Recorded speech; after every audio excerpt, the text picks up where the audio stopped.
যেই নবী তাকমীলে দ্বীন তথা দ্বীন পূর্ণ করেছেন। আমাদের নবীর মাধ্যমে দ্বীন কি হয়েছে? পূর্ণ হয়েছে।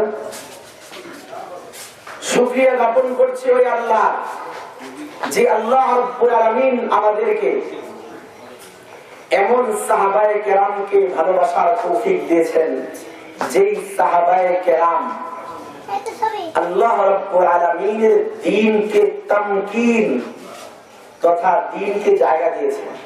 দ্বীনকে সর্বপ্রথম জায়গা দিয়েছেন কারা? সাহাবায়ে।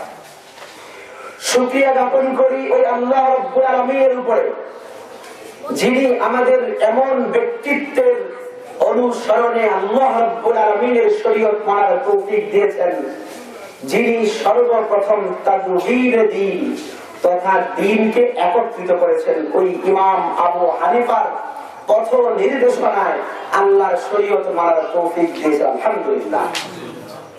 আমি তিনটা শব্দ বললাম।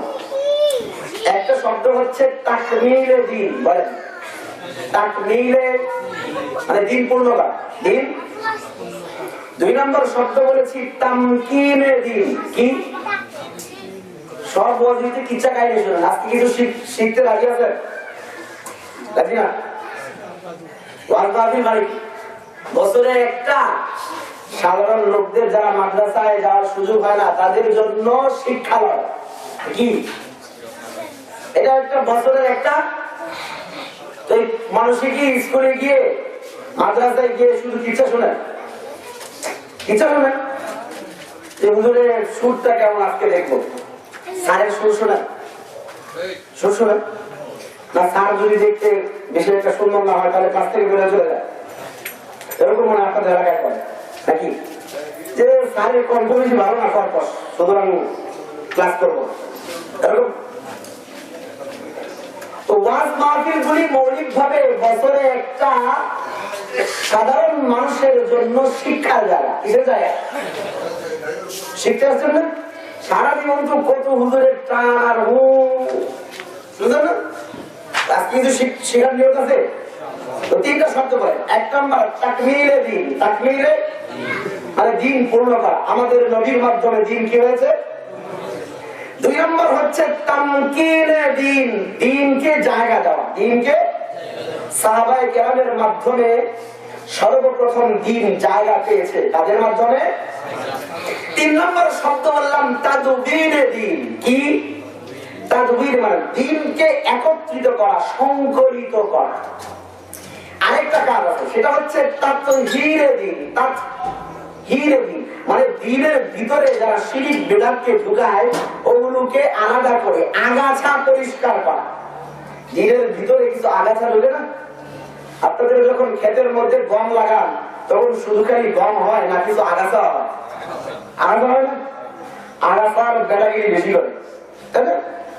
মূল গমের থেকে বেশি বাড়াবাড়ি করে না আগাছা।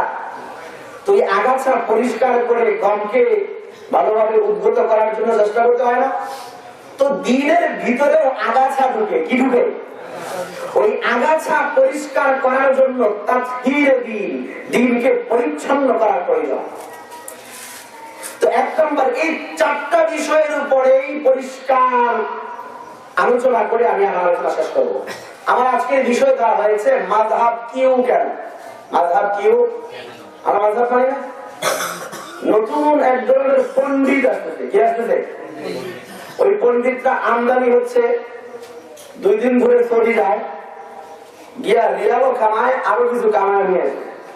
10 বছর আগে বাংলাদেশ থেকে কেউ হজে গেছে, সৌদিতে গেছে, আইসা বাংলাদেশে এই ফতোয়া দিতে যে আমাদের নামাজ হয় না। এরকম ফতোয়া শুনছেন? শুনছেন? 10 বছর আগে। আমরা তো আপনি বুঝেন না, 10 বছর আগে কেউ সৌদি থেকে সে কথা বলছে? বলে নাই। কিন্তু নতুন নতুন পণ্ডিতরা বলে না? বলে না?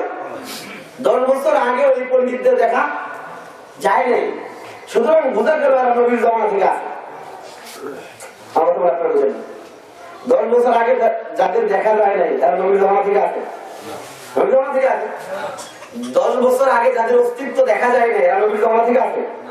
নতুন সৃষ্টি, নতুন সৃষ্টি না? 10 বছর আগেও কেউ এই কথা আমরা শুনি নেই। মাযহাবকে গালাগালি করে এরকম ব্যক্তির দেখা আমরা 10 বছর আগেও, যা পরিষ্কার প্রমাণ এই গোষ্ঠী নবীর জামানা থেকে নয়, বরং নতুন বেদাতি নয়, নতুন বেদাতি। তো যাই হোক, 4টা বিষয় বললাম: তাকবীরে দ্বীন, তানকিরে দ্বীন, তাদবীরে দ্বীন, তাফসীরে দ্বীন। শব্দ কঠিন হলেও ব্যাখ্যা সামনে আসলে আপনাদের কাছে বিষয়টা পরিষ্কার হবে। আল্লাহ রাব্বুল আলামিন মানুষদেরকে দ্বীনের পথে নিয়ে আসার জন্য 1,24,000 নবী পাঠিয়েছেন। কতজন নবী পাঠিয়েছেন? কেউ কেউ বলেন 2,24,000। আসলে 2,24,000 কথাটা ঠিক না, বরং নবী কতজন? 1,24,000। আল্লামা তাবরানী রাহমাতুল্লাহি আলাইহি তার কিতাব আল মু'জামুল আওসাত গ্রন্থে এনেছেন যে নবী ছিলেন 1,24,000। কতজন? তো হযরত আদম আলাইহিস সালাম থেকে নিয়ে ঈসা আলাইহিস সালাম পর্যন্ত 1,23,999 জন নবী। কতজন? 1,23,999 জন নবী।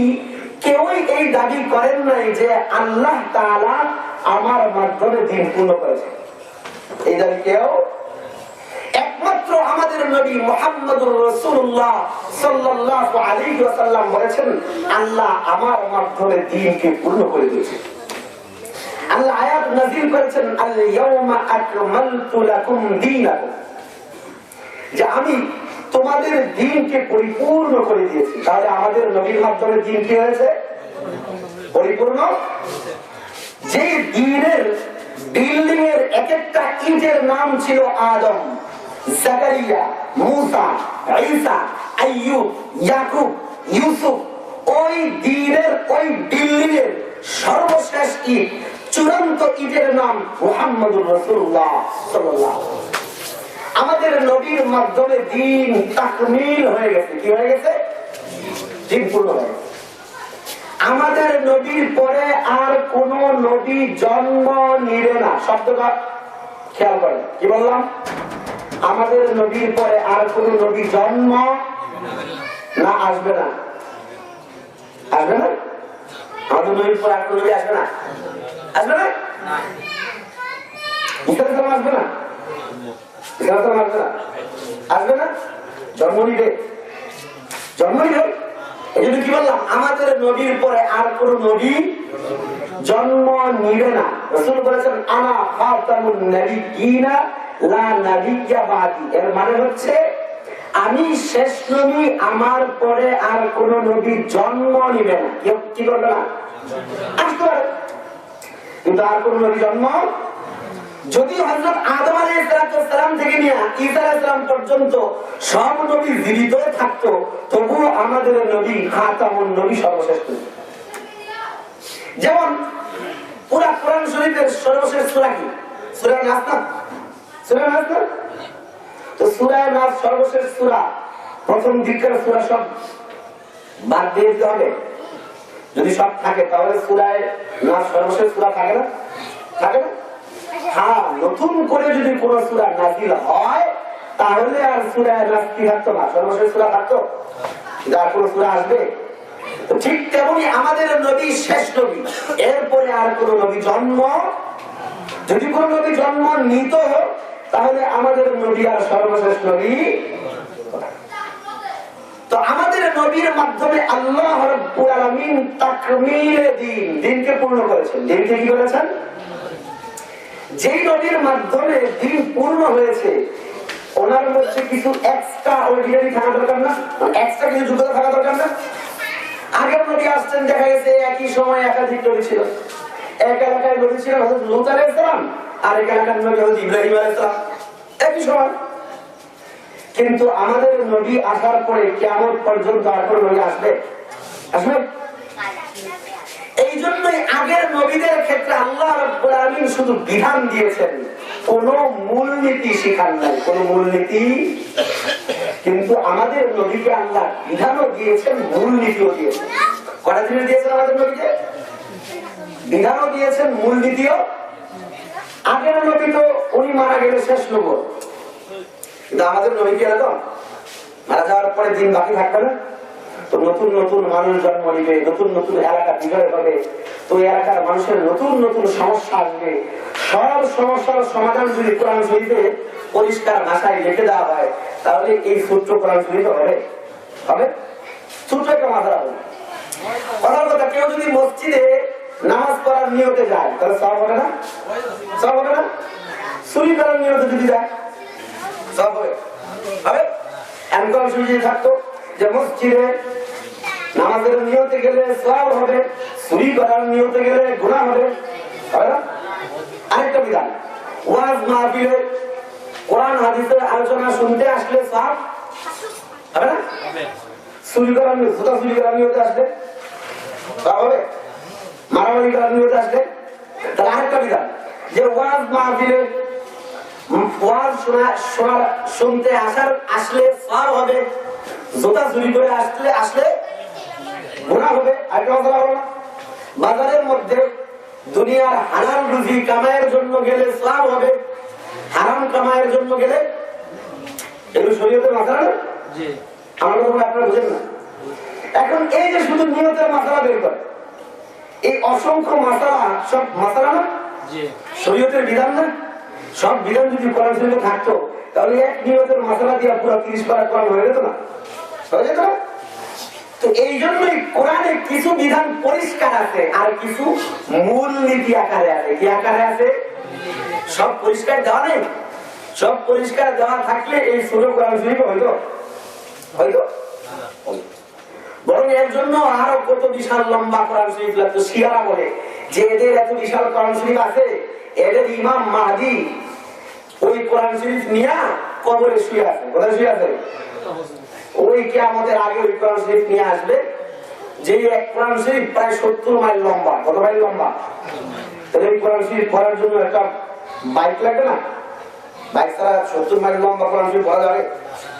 পাকিস্তানের মামা জিয়াউর রহমান ফারুকী সাহেব খুব সুন্দর কথা বলেন। উনি বলতেন যে যেই গ্রুপের ইমাম গর্তের ভিতরে, কোরআন শরীফের কথা গর্তের ভিতরে, আর কোন বাজারে এরা কোথায়? শিয়ারা পন্ডিতি করে না? কথা প্রসঙ্গে আসলে বলে নেই, ইরানের শিয়ারা একটা মুসলমান না, সব কাছে। ইরানের শিয়ারা একটা। ইরাকের ব্যাপারে ওরা কথা বললো যে ইরাকে মরণাস্ত্র আছে, বলার সাথে সাথে ইরাকে হামলা করেনি, করেনি। কিন্তু এই ইরানের বিরুদ্ধে আমরা সেই স্লোগানে শুনতেছি, আমেরিকা বলেছে ট্যাঙ্কারেঙ্গা ট্যাঙ্কারেঙ্গা, কিছু করে করে, ইসরায়েল বলে এই করবে সেই করবে, বোধহয় হামলাতে পারে না। কিন্তু ইরাকের বিরুদ্ধে অভিযোগ করে সন্দেহ, যেই সন্দেহ প্রমাণিত নয়, এরপরেও হামলা করে পুরা ইরাক ধ্বংস করে দিয়েছে। কারণ ওগুলো খাঁটি সুন্নি মুসলমান।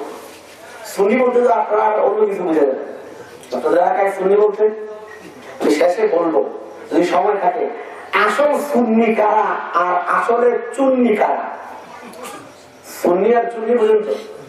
আসল আহলে সুন্নাহ আর নকল আহলে সুন্নাহ সময় থাকলে ইনশাআল্লাহ শেষে বলবো। আসল আহলে সুন্নাহ আর নকল আহলে রাসূল করিম সাল্লাল্লাহু আলাইহি ওয়াসাল্লাম 1450 বছর আগে বলে দিয়েছেন যে বাজারের ভালো কোম্পানি আসলে এটা নকল মনে হয় বের হয় না, বের হয় না, নকল বের হয় না, ভালো জিনিসের নকল বের হয় না। মেড ইন জিঞ্জিরা আছে না, মেড ইন জিঞ্জিরা। ওরা আমার সাথে একজন দেখা গেছিল, ও গুলিস্তান ওর দোকান, এ বলে যে হুজুর মোবাইল গুলিস্তান থেকে জীবনে কিনবেন না। এই কেন? ভালো মার্কেট থেকেও কিনবেন না গুলিস্তান। কেন? ওরা নিজেরা ভালো ভালো কোম্পানি, উপরের কেসিংটা থাকে ভালো কোম্পানি, আর ভিতরের সব হচ্ছে made in India. Made in দেখলাম তোমার ওদের তো স্যামসাং কোম্পানি, নোকিয়া কোম্পানি, না আসলে 2 নম্বর। তাহলে এরা বেশি বেশি করে উপরের ভালো জিনিসের নকল কি হয় বেশি হয় না? আবার যারা নকল করে এরা অ্যাডভারেজ মনে হয় খুব কম দেয়। অ্যাডভারেজ খুব কম দেয়, অ্যাডভারেজ কম দেয়, অ্যাডভারেজ বেশি দেয়। এই ছাড়, এই সেই ছাড়, এগুলো বলে না। আর ওরা মনে হয় বলে যে আমার টাকা কম, এগুলো বলে কি কয়? হ্যাঁ, তা আসলে বলে না। সব জায়গায় বলে আমারটা ছবি, আমারটা কি বলে না? বাজারে বাজারে, মাকানে মাকানে, অলিতে গলিতে সব জায়গায় বলে আমারটা কি বলে না। যেটা নকল ওই নকলকারীরা সবচেয়ে বেশি চিল্লায় যে আমারটা আসল, আমারটা কি, যাদেরটা আসল এদের চিল্লানোর প্রয়োজন। নকলবাজরাই তারাই সবচেয়ে বেশি বকওয়াস করে যে আমারটা শুনি, ওরাই বেশি বকওয়াস করে তারটা। নবী বলেন দুনিয়ার জিনিসের ভালো জিনিস হলে একটা দুইটা পাঁচটা নকল হয়, আর আমার সুন্নাহ যেহেতু সবচেয়ে আলা, সবচেয়ে শ্রেষ্ঠ, সবচেয়ে উৎকৃষ্ট, এই জন্য এই সুন্নাহের নকল হবে ৭২টা। কয় নকল হবে? নবী বলেছেন নবীর সুন্নতের নকল হবে কয়টা? ওই ৭২টা নকল সির্ফ একটা আসল, একটা। নবীর সুন্নত কম দামি না বেশি দামি? এই জন্য ওই বেশি দামি জিনিসের নকল কয়টা হবে? ৭২টা নকল। আলা সালাসিন ওয়া সাবঈনা বিল্লাহ, নবী বলেছেন কুল্লুহুম ফিন্নার ইল্লা বিল্লাতুন ওয়াহিদা। সব একটা হচ্ছে আসল কোম্পানি, একটা হচ্ছে কি, আর ৭২টাই নকল কোম্পানি। আর প্রত্যেকটা নকল কোম্পানির বাজারে বাজারে গলিতে গলিতে বলবে এটা সহিহ নামার শিক্ষার বই, এটা সহিহ আকীদার বই, এটা সহিহ ফিকহের বই, বকওয়াস করবে বাজারে বাজারে। আসলে সে নকলবাজ। এই নকলবাজরা যেহেতু তারটা নকল, এই জন্য সবচেয়ে বেশি অ্যাডভার্টাইজ করবে, নাম দিবে এটা পিস। এটা কি বলে না, চাই বাবা বলে না, এটা হচ্ছে কি সবচেয়ে বেশি শান্তি দাও, এর মধ্যে বেশি বেশি সহি আছে। যেহেতু নকল, এই জন্য তার ওই নকলের ওই ধোঁকাকে লুকানোর জন্য লেবেল লাগায়, সহি লেবেল লাগায়। তো সহি আহলে সুন্নাহ আর বাতিল আহলে সুন্নাহর পরিচয় ইনশাআল্লাহ আমরা সামনে দেখব।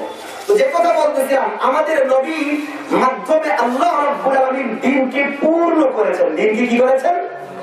পূর্ণ করে দিয়েছেন। তো দ্বীনকে পূর্ণ করে দেওয়ার পরে নতুন কোন জিনিস সেই দ্বীনের বাড়ানোর কোনো প্রয়োজন নাই। কিন্তু দ্বীন আল্লাহ কিভাবে পূর্ণ করেছেন? এক ধরনের মাসাইল দিয়েছেন যেগুলো পরিষ্কার ভাষায় কোরআনে আছে, যেগুলো পরিষ্কার ভাষায় কোরআনে। আর কিছু কিছু মাসাইল আল্লাহ দিয়েছেন যে মাসালার সব সমাধান কোরআনে দিলে এই ছোট্ট 30 পারা কোরআনে হবে না, বরং এক মাসালা দিয়ে পুরা 30 পারা পূর্ণ হয়ে যাবে। এই জন্য আল্লাহ রাব্বুল আলামিন এর মধ্যে কিছু মূলনীতি দিয়েছেন। কি দিয়েছেন? সেই মূলনীতি বুঝার ক্ষমতা সবার নাই। ওরা আপনাদের ধোঁকা দিবে যে আল্লাহ বলেছেন ওয়ালাকাদ ইয়াসসারনাল কুরআনা লিযিকরি ফাল মিন মুদ্দাকির। আল্লাহ কোরআন শরীফকে সহজ করে দিয়েছেন। বলেন একজন পণ্ডিত কি বলে যে কোরআনকে আল্লাহ কি করে দিয়েছেন? তো ওদের ধোঁকাটা আপনি যদি বাংলা অনুবাদটা ঠিক মতো করেন তাহলে আপনারা বুঝে যাবেন। ওরা সবসময় যত জায়গায় ধোঁকা দেয়, ওই বেদাতি হোক আর আহলে হাদিস হোক, ধোঁকা দেওয়ার জন্য ওরা সবসময় কোরআনের আয়াত অর্ধেকটা বলে, কোরআনের আয়াত আর হাদিসও বলে অর্ধেক। হাদিসও বলে কি আয়াত পুরোটা বলে লিযিকরি। এখানে যদি পুরাটার তর্জমা আপনাকে শোনাই তো আপনি নিজেই ধরতে পারেন। আল্লাহ বলেছেন কি ওয়ালাকাদ ইয়াসসারনাল কুরআনা, কোরআনকে আল্লাহ সহজ করেছেন লিযিকরি, জিকিরের জন্য। কোরআন কি জন্য সহজ? কোরআন শরীফ পড়তে সহজ না? বুড়াও পড়তে পারে, বৃদ্ধও পড়তে পারে, যুবকও পড়তে পারে, নাবালেগও সবাই পড়তে পারে না? নামাজও পড়ি আমরা, মসজিদেও পড়ি, বাড়িতেও পড়ি, মাদ্রাসায় পড়ি, রাস্তায় পড়ি, সব জায়গায় পড়ি না? তাহলে জিকির, জিকিরের জন্য কোরআন সহজ না?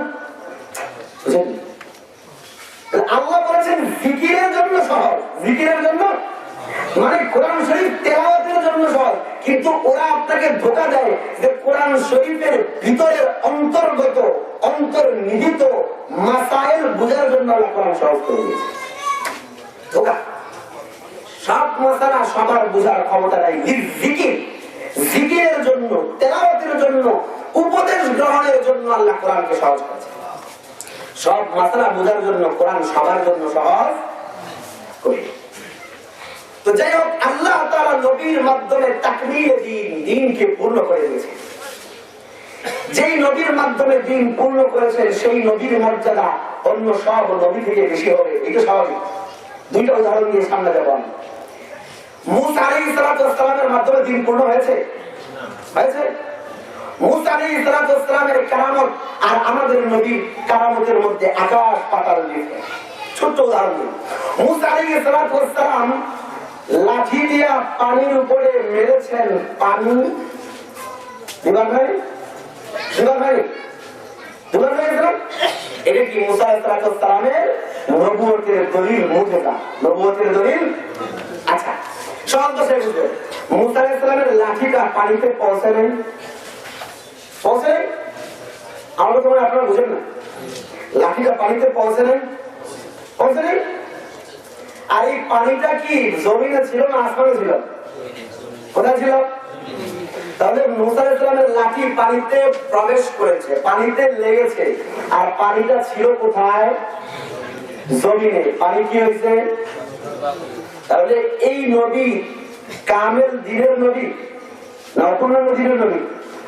অপূর্ণাঙ্গ দিন না, কিন্তু কামেল হয় এই সময়। তো ওই নবীর মাধ্যমে লাঠি পানিতে লাগলো, পানি 2 ভাগ হলো।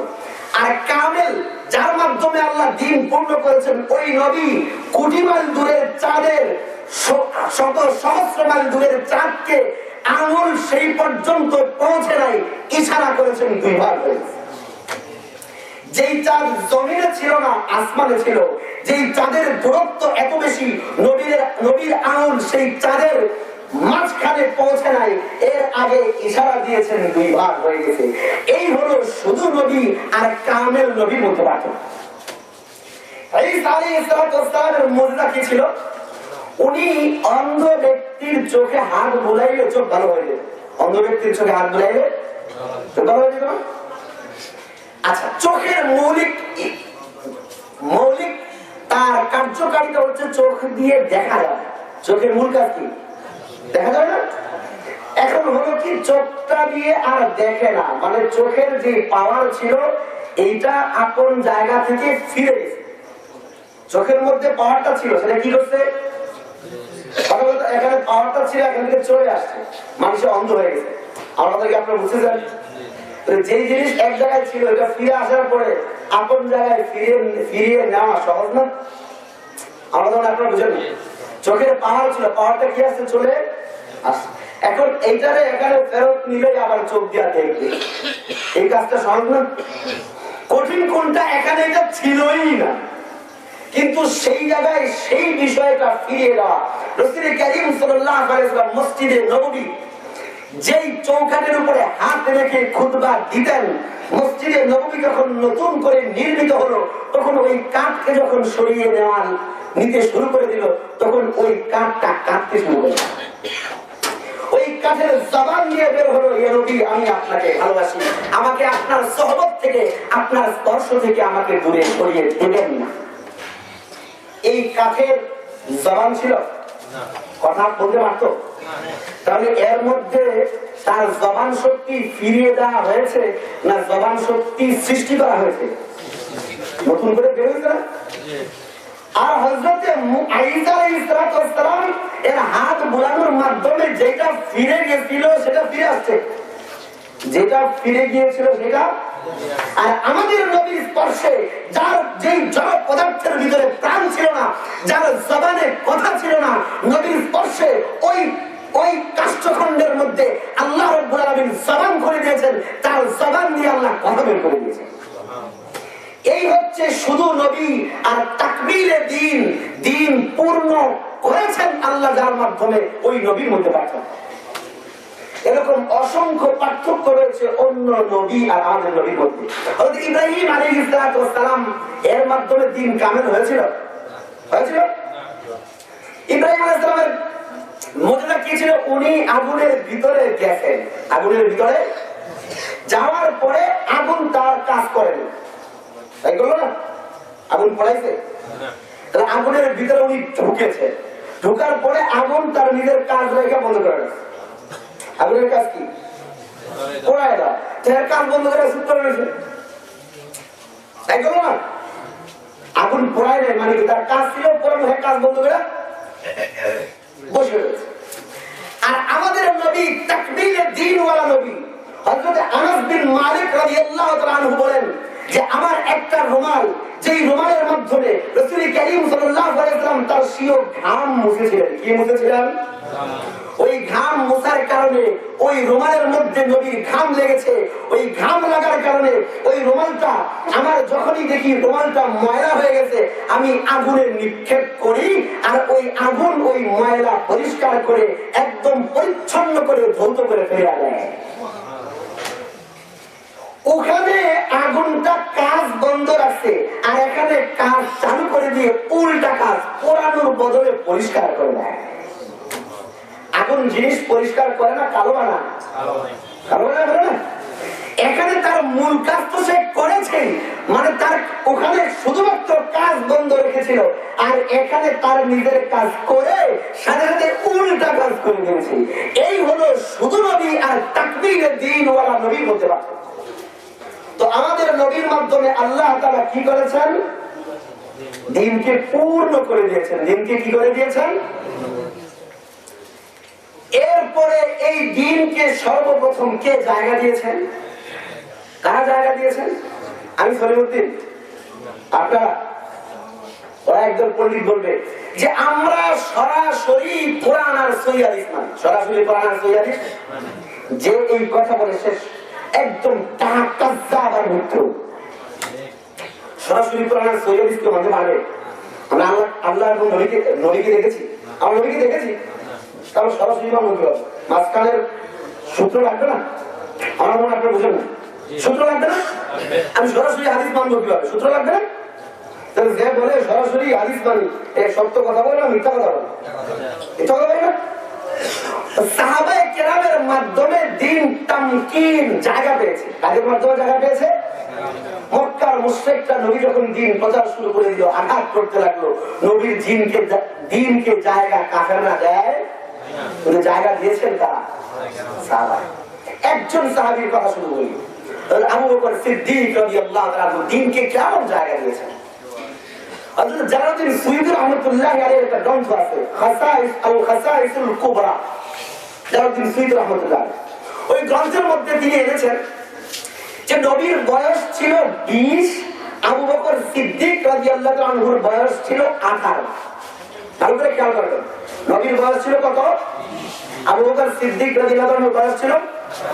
ওই বয়স থেকে দুইজনের মধ্যে বন্ধুত্ব, ওই বয়স থেকে দুইজনের মধ্যে খাসাইসুল কুবরার মধ্যে তিনি লেখেন, হযরত আবু বকর সিদ্দিক রাদিয়াল্লাহু আনহু বলেন যে আমার বয়স যখন 18, তখন আমি মক্কা থেকে, ওই সময় নবী হয়েছেন, নবীর বয়স কত? মাত্র 20। কত? 20 বছর বয়সে নবী হয়েছেন। কত বছর বয়স হয়েছে? তো উনি বলেন যে আমি মক্কা থেকে সিরিয়ায় গেলাম ব্যবসার কাজ। যাওয়ার পরে সিরিয়ায় গিয়ে একদিন রাত্রে আমি একটা স্বপ্ন দেখলাম। স্বপ্ন দেখার পরে আমার চিন্তা লাগতে লাগলো যে কি স্বপ্ন দেখলাম। তো ওই সময় একটা খ্রিস্টান পাদ্রী ছিল, ওই খ্রিস্টান পাদ্রীর কাছে গিয়ে বললো যে তোমরা তো ঈসা আলাইহিস সালামের ধর্মের অনুসারী, তো আমি তো একটা স্বপ্ন দেখেছি, এই স্বপ্নের ব্যাখ্যা তাবিরটা একটু আমাকে শোনা। তখন ওই খ্রিস্টান পাদ্রী বলে যে তোমার বাড়ি কোথায়? তিনি বললেন যে আমার বাড়ি হচ্ছে মক্কা। তো ওই খ্রিস্টান পাদ্রী বললো যে তোমাদের এলাকা থেকে একটু দূরে আরেকটা এলাকা আছে যেখানে খেজুর বাগান আছে, ধান আছে। তিনি বললেন তোমার বংশের নাম কি? তিনি বললেন আমার বংশের নাম কুরাইশ। তখন এই পাদ্রী বলে যে একটা সময় আসবে যখন তোমাদের বংশে, কুরাইশ বংশে একজন নবী হবেন, যেই নবীর নাম হবে মুহাম্মদ সাল্লাল্লাহু আলাইহি ওয়াসাল্লাম। ওই নবীর জীবদ্দশায় তুমি তার উজির হবে, মৃত্যুর পরে তুমি তার খলিফা হবে।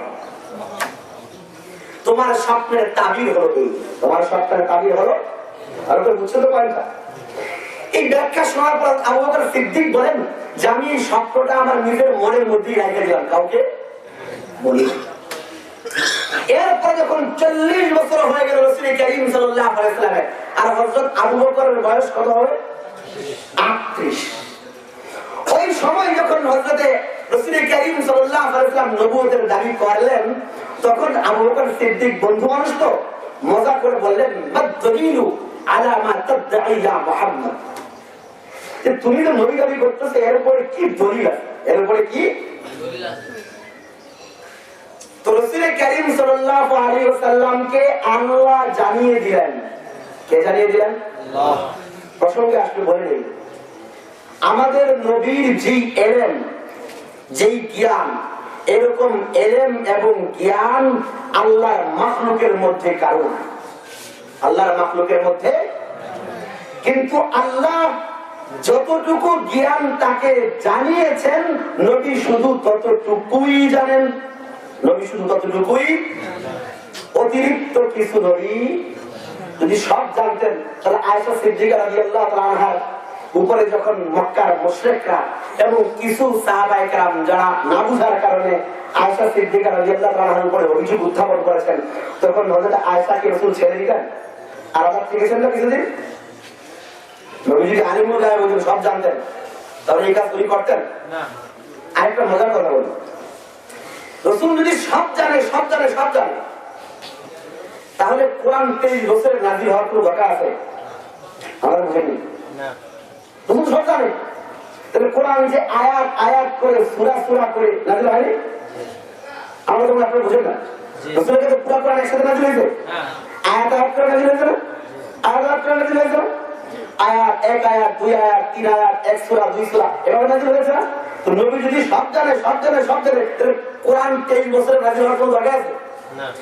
যারা বলে রাসূল কারীম সাল্লাল্লাহু আলাইহি ওয়াসাল্লাম সব জানে সব জানে সব জানে, তারা রাসূল কারীম সাল্লাল্লাহু আলাইহি ওয়াসাল্লামের 23 বছরের জিন্দেগিতে কোরআন যে আয়াত আয়াত করে পাঠ পাঠ করে 23 বছরের জিন্দেগিতে নাযিল হলো, ওই নাযিল হওয়ার সূরতকে ফালতু কাজ বলে সাব্যস্ত করে।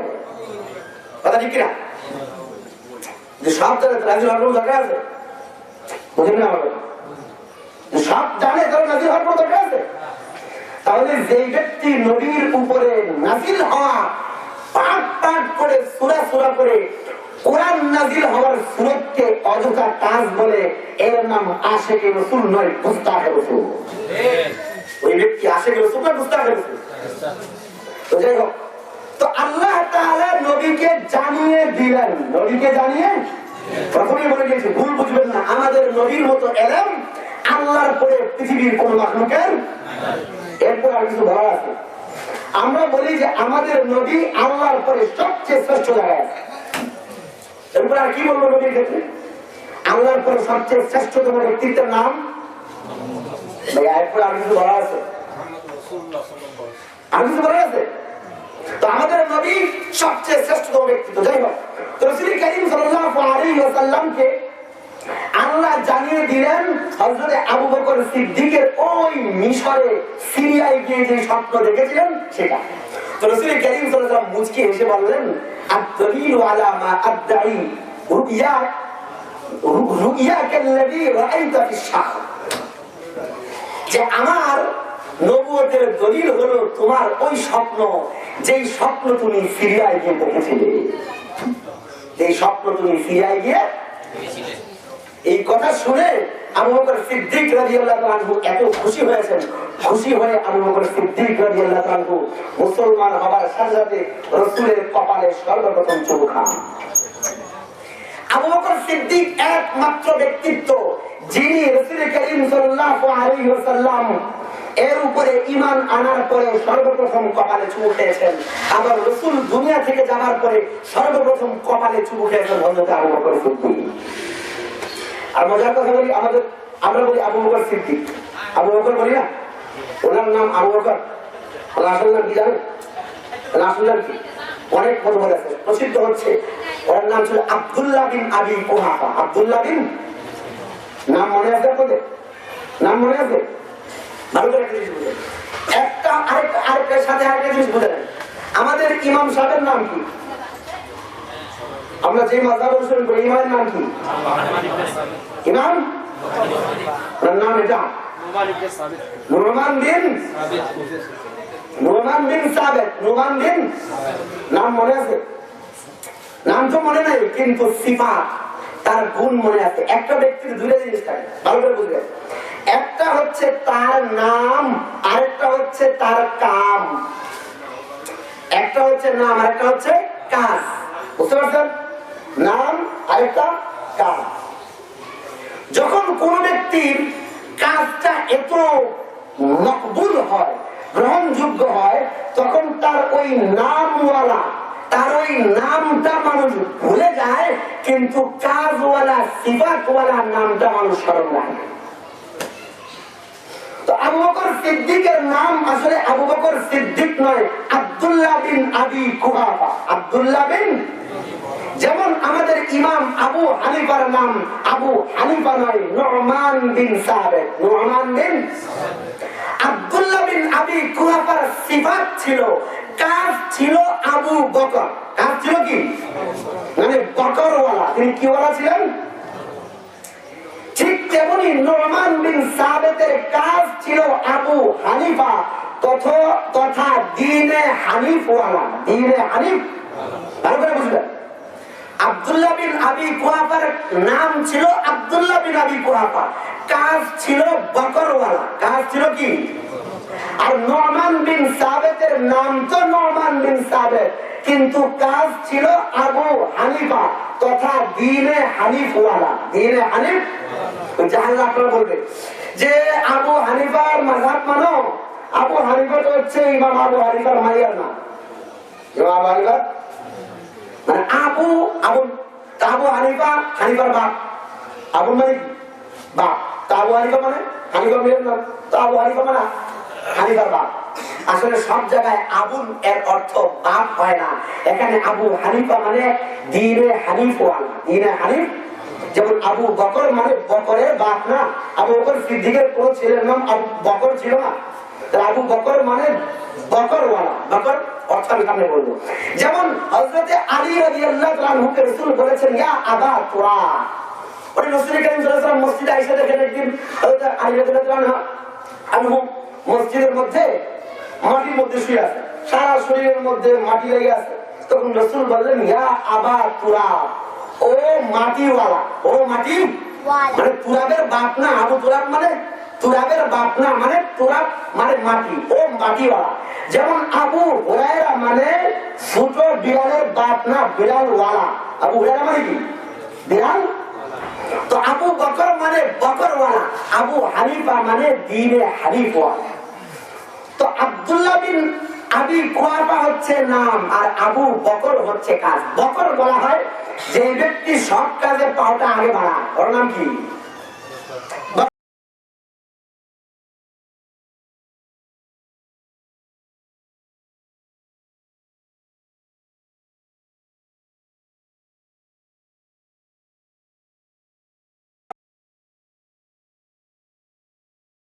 এগিয়ে আসলেন আবু বকর।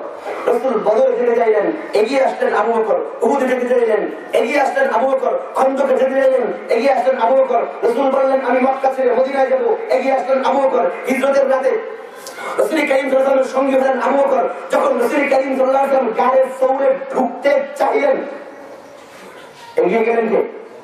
নবী আগে পা বাড়িয়েছেন আবু বকর।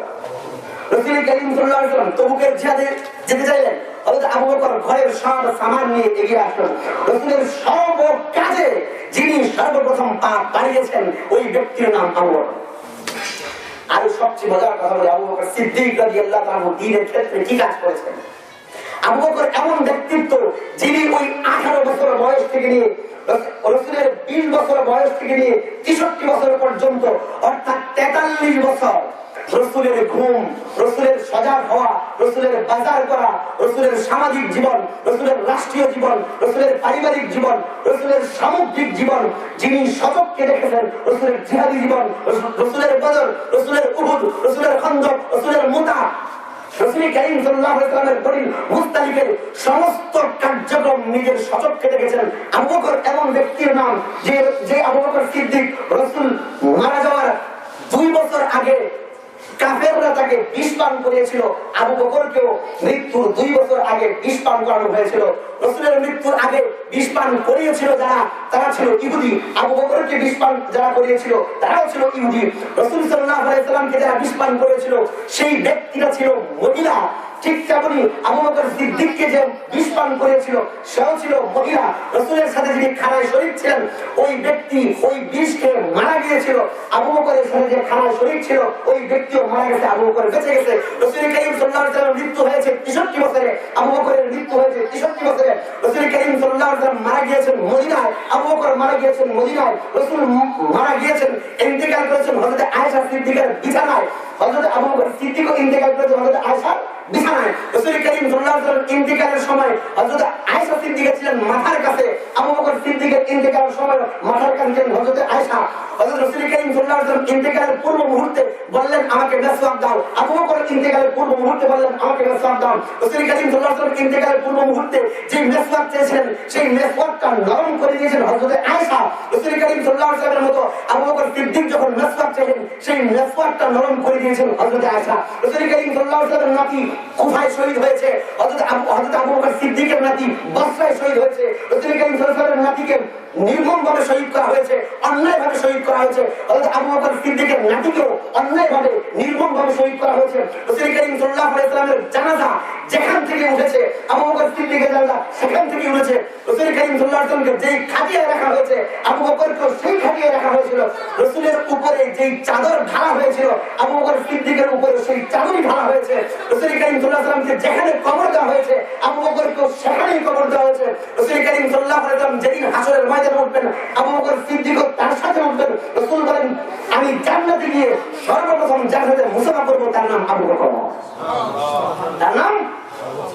তো বকরওয়ালা সর্বকাজে নবী যখন বলেছেন সবচেয়ে প্রথম পা বাড়িয়েছেন আবু বকর। কে পা বাড়িয়েছেন? যেহেতু সব কাজে আগে পা বাড়ালেন মানে বকরওয়ালা, এই জন্য আব্দুল্লাহ বিন সাখর পৃথিবীর মানুষ তার নাম ভুলে গিয়ে তার কাজকে স্মরণ করেছে, নাম ভুলে গেছে কাজকে। ঠিক তেমনি নুমান বিন সাবিত হচ্ছে নাম, আবু হানিফা হচ্ছে তার কাম। আবু হানিফা হচ্ছে কি মানে দ্বীনে হানিফকে, আল্লাহ রাব্বুল আলামিনের খাঁটি দ্বীনকে একত্র করা, এই কাজ সর্বপ্রথম করেছেন ইমাম আবু হানিফা রাহমাতুল্লাহ আলাইহি। কে করেছেন? তো তিনি সর্বপ্রথম দ্বীন একত্র করার কারণে পৃথিবীর সমস্ত মুসলমানরা ওই আবু হানিফা তার কাজওয়ালা নামটাকে স্মরণ রেখেছে, মূল নামকে ভুলে গেছে। তো সাহাবায়ে কেরাম রাসূল করিম সাল্লাল্লাহু আলাইহি ওয়াসাল্লামের পূর্ণাঙ্গ দ্বীনকে জায়গা দিয়েছেন। কি করেছেন? সাহাবায়ে কেরাম জায়গা দেননি, জানেন বদরে 14 জন সাহাবী শহীদ হয়েছেন, উহুদে 70 জন সাহাবী শহীদ হয়েছেন, খন্দকে 13 জন সাহাবী শহীদ হয়েছেন, হুনাইনে 17 জন সাহাবী শহীদ হয়েছেন, তারপরে খায়বরে 19 জন সাহাবী শহীদ হয়েছেন, বনি লিহিয়ানে 67 জন সাহাবী শহীদ হয়েছেন, বীরে মাওনায় 10 জন সাহাবী শহীদ হয়েছেন।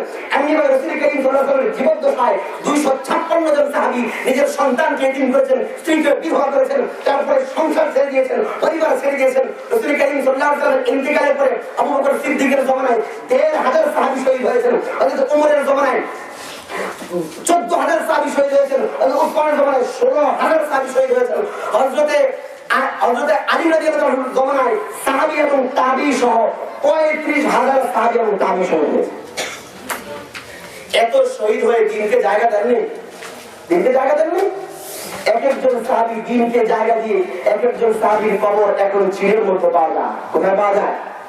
আফ্রিকার জঙ্গলে সাহাবায়ে কেরামের কবর। তাহলে সাহাবায়ে কেরাম তাকমিলে দ্বীনওয়ালা দ্বীনকে নিয়ে তামকিন করেছেন, জায়গা দিয়েছেন আর ছড়িয়ে দিয়েছেন। সাহাবায়ে কেরাম দ্বীনকে কি করেছেন? জায়গাও দিয়েছেন, ছড়ান নেই। আমরা মনে আপনারা বুঝেন না, সাহাবায়ে কেরাম দ্বীনকে শুধু জায়গা দিয়েছেন, ছড়ান নেই। যেহেতু সাহাবায়ে কেরাম বিভিন্ন জিহাদে ছড়িয়ে ছিটিয়ে ছিলেন, দ্বীনকে একত্র করার সুযোগ সাহাবায়ে কেরাম পান পেয়েছেন। কেউ বদরে শহীদ হয়েছে, কেউ খন্দকে শহীদ হয়েছে, কেউ হুনাইনে শহীদ হয়েছেন, কেউ খায়বরে শহীদ হয়েছেন, কেউ সেই সুদূর আফ্রিকায় চলে এসেছেন, কেউ চীনে চলে আসেন। আমাদের ওই ভারতীয় উপমহাদেশের সিংহলেও সাহাবায়ে কেরামের এসেছিলেন। বলা হয় হযরত ওমরের জমানায় পার্বত্য চট্টগ্রামেও সাহাবায়ে কেরাম এসেছিলেন। তো সাহাবায়ে কেরাম এইভাবে পৃথিবীর প্রান্তে প্রান্তে ছড়িয়ে নবী যে তাকমিলে দ্বীন এনেছেন, দ্বীনকে পূর্ণাঙ্গ দ্বীনটা এনেছেন, ওই দ্বীনটা সাহাবায়ে কেরাম বুকে ধারণ করে পৃথিবীর প্রান্তরে প্রান্তরে ছড়িয়ে দিয়েছেন, পৃথিবীর প্রান্তরে প্রান্তরে ছড়িয়ে। কিন্তু একত্র করার সুযোগ সাহাবায়ে কেরাম পান। এখন বাকি আছে কি দ্বীনকে একত্র করতে হবে না? একত্র করতে হবে না? সব দ্বীনের সকল নাসায়কে একত্র করতে হবে না? এই কাজ যিনি সর্বপ্রথম করেছেন ওই ব্যক্তিত্বের নাম ইমাম আবু হানিফা। ওই ব্যক্তিত্বের নাম, তাহলে নবীর মাধ্যমে তাকমিলে দ্বীন, দ্বীন পূর্ণ হয়েছে। নবীর মাধ্যমে তাকমিলে দিন, দিন সাহাবায়ে কেরামের মাধ্যমে তামকিনে দিন, দিন জায়গা পেয়েছে এবং ছড়িয়ে পড়েছে, জায়গা পেয়েছে এবং এখন কাজ হচ্ছে একত্র করা, তাদবীরে দিন, দিনকে সংকলিত করা, একত্র করা। জালালউদ্দিন সুয়ুতী রাহমাতুল্লাহি আলাইহি বলেন, ইন্না আউওয়ালা মান দাওয়ানা ইলমুশ শরীআতি মুদাওওয়ানান ওয়া মুফাসসালান ফাহু আবু হানিফা। জালালউদ্দিন সুয়ুতী রাহমাতুল্লাহি আলাইহি বলেন, সর্বপ্রথম যে ব্যক্তি কোরআন এবং সুন্নাহকে, আল্লাহ রাব্বুল আলামিনের দ্বীনকে, নবীর আনিত দ্বীনকে অধ্যায় অধ্যায় করে, পরিচ্ছেদ পরিচ্ছেদ করে, বাব বাব করে, ফসল ফসল করে, একত্রিত করে জাতির সামনে উপস্থাপন করেছেন, ওই ব্যক্তিত্বের নাম ইমাম আবু হানিফা। ওই ব্যক্তিত্বের নাম ইমাম আবু হানিফার মাধ্যমে ছড়িয়ে ছিটিয়ে থাকা দ্বীন কি হয়েছে? কি হয়েছে? একত্রিত হয়েছে, তাদবীরে দ্বীন হয়েছে। এটা হচ্ছে আসল মওযু, যে ইমাম আবু হানিফাকে আমরা ইমাম আবু হানিফার মাযহাব মানি। ওরা বলে আবু বকরের মাযহাব মানো না, ইমাম আবু হানিফার মাযহাব মানো কেন? রাস্তাটা বুঝছেন? ধোকাগুলি বুঝতে পারবেন, কয়েকটা ধোকার পোস্টমর্টেম করবো ইনশাআল্লাহ। এক নাম্বার ধোকা, ছোড়া বলে আবু বকর, ওমর, ওসমান এর মাযহাব না মাইনা হানাফি মাযহাব মানি কেন? কয়টা বুঝছেন? দুই নম্বর প্রশ্ন বুঝেন, আপনারা হানাফি না মুহাম্মদী? প্রশ্নটা বুঝছেন? কি বলে যে তোমরা কি হানাফি না মুহাম্মদী? তারা বলে যে আমরা হচ্ছে মুহাম্মদী। আমরা হচ্ছে কি? আমরা হচ্ছে যেই নবীর কালিমা পড়ি সেই নবীর দিকে আমাদের নিসবত, আমরা মুহাম্মদী। আর তোমরা কালিমা পড়ো মুহাম্মদুর রাসূলুল্লাহ আর নাম দাও ইমাম আবু হানিফা, সুতরাং আমরা মুহাম্মদী আর তোমরা হানাফি। এরকম ধোকাবাজ এই এলাকায় মনে নাই, আমাদের এলাকায় আছে। কিন্তু ওরা কি বলে যে আমরা হানাফি আর এরা কি? ওরা ভালো করে বুঝতে বলে যে তোমরা হানাফি না মুহাম্মদী। কথা বলছেন? এর আগে ভালো করে বুঝুন। আমি আপনাদের কথা বলছি, আপনারা চট্টগ্রামবাসী না বাংলাদেশী? প্রশ্ন হয়েছে? প্রশ্ন হয়েছে? আমার তো আপনারা বুঝেননি। আমি বললাম আজকে শনিবার না 5 তারিখ? প্রশ্ন হয়নি? আমরা তো আপনারা কি বুঝেন? প্রশ্ন হয়েছে? হয়েছে? এই মাঝখানে না এর আগ পিছে যে শব্দ দুটা লাগাইলাম, মিলল?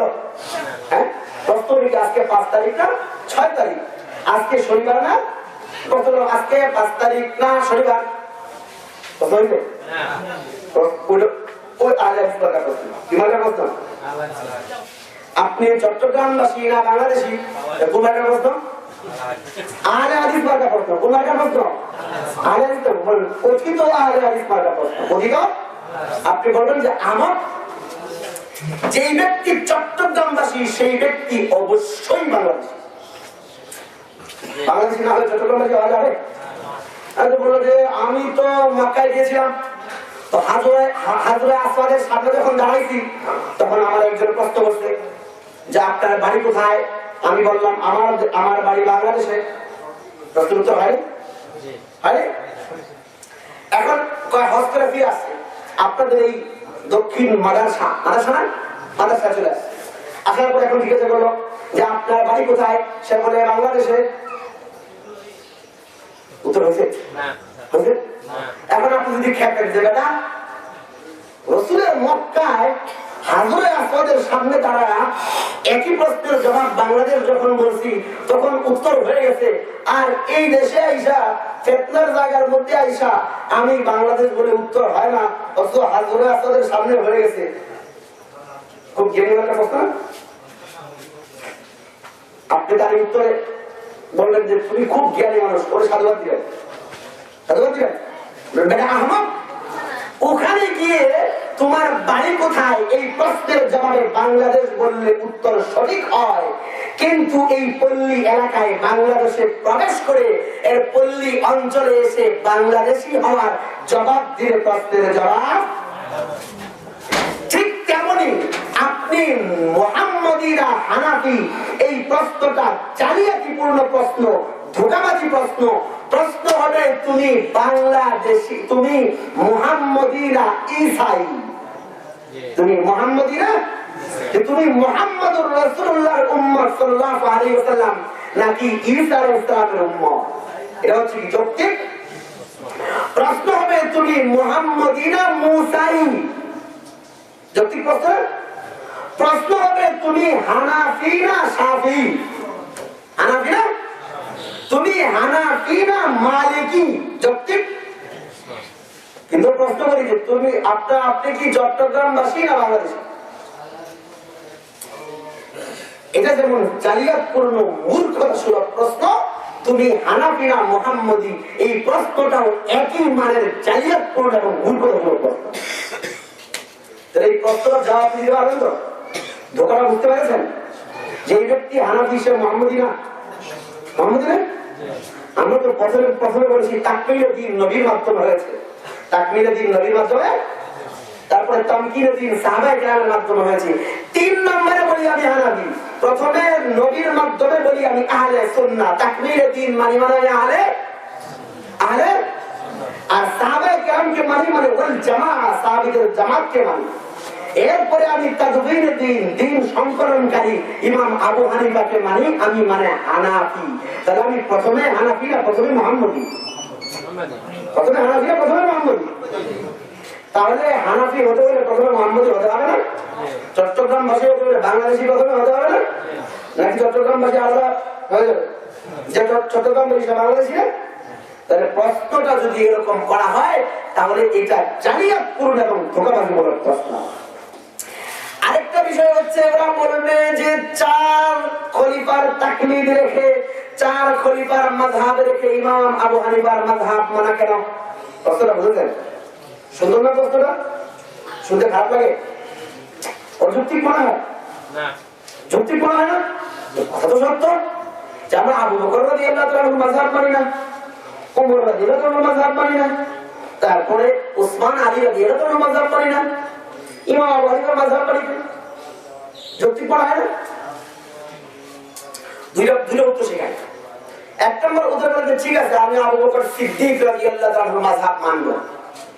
ইমাম আবু বকর সিদ্দিক রাদিয়াল্লাহু তাআলা থেকে একটা সমৃদ্ধ গ্রন্থ দেখাও যে গ্রন্থের মধ্যে মানুষের সর্বাঙ্গীন জীবন, মানুষের জন্ম থেকে নিয়ে মৃত্যু পর্যন্ত, মানুষের রাষ্ট্রীয় জীবন থেকে নিয়ে পারিবারিক জীবন পর্যন্ত, মানুষের পারিবারিক জীবন, রাষ্ট্রীয় জীবন, সামাজিক জীবন, লেনদেন সহ সামগ্রিক মাসায়েল সমৃদ্ধ আবু বকর সিদ্দিক রাদিয়াল্লাহু তাআলা আনহু থেকে একটা কিতাব দেখা। তাহলে তো আমরা সব মাযহাব ছেড়ে দেব, আবু বকর সিদ্দিক রাদিয়াল্লাহু মাযহাব মানবো, কোনো সমস্যা আছে? উত্তরটা বুঝেছেন?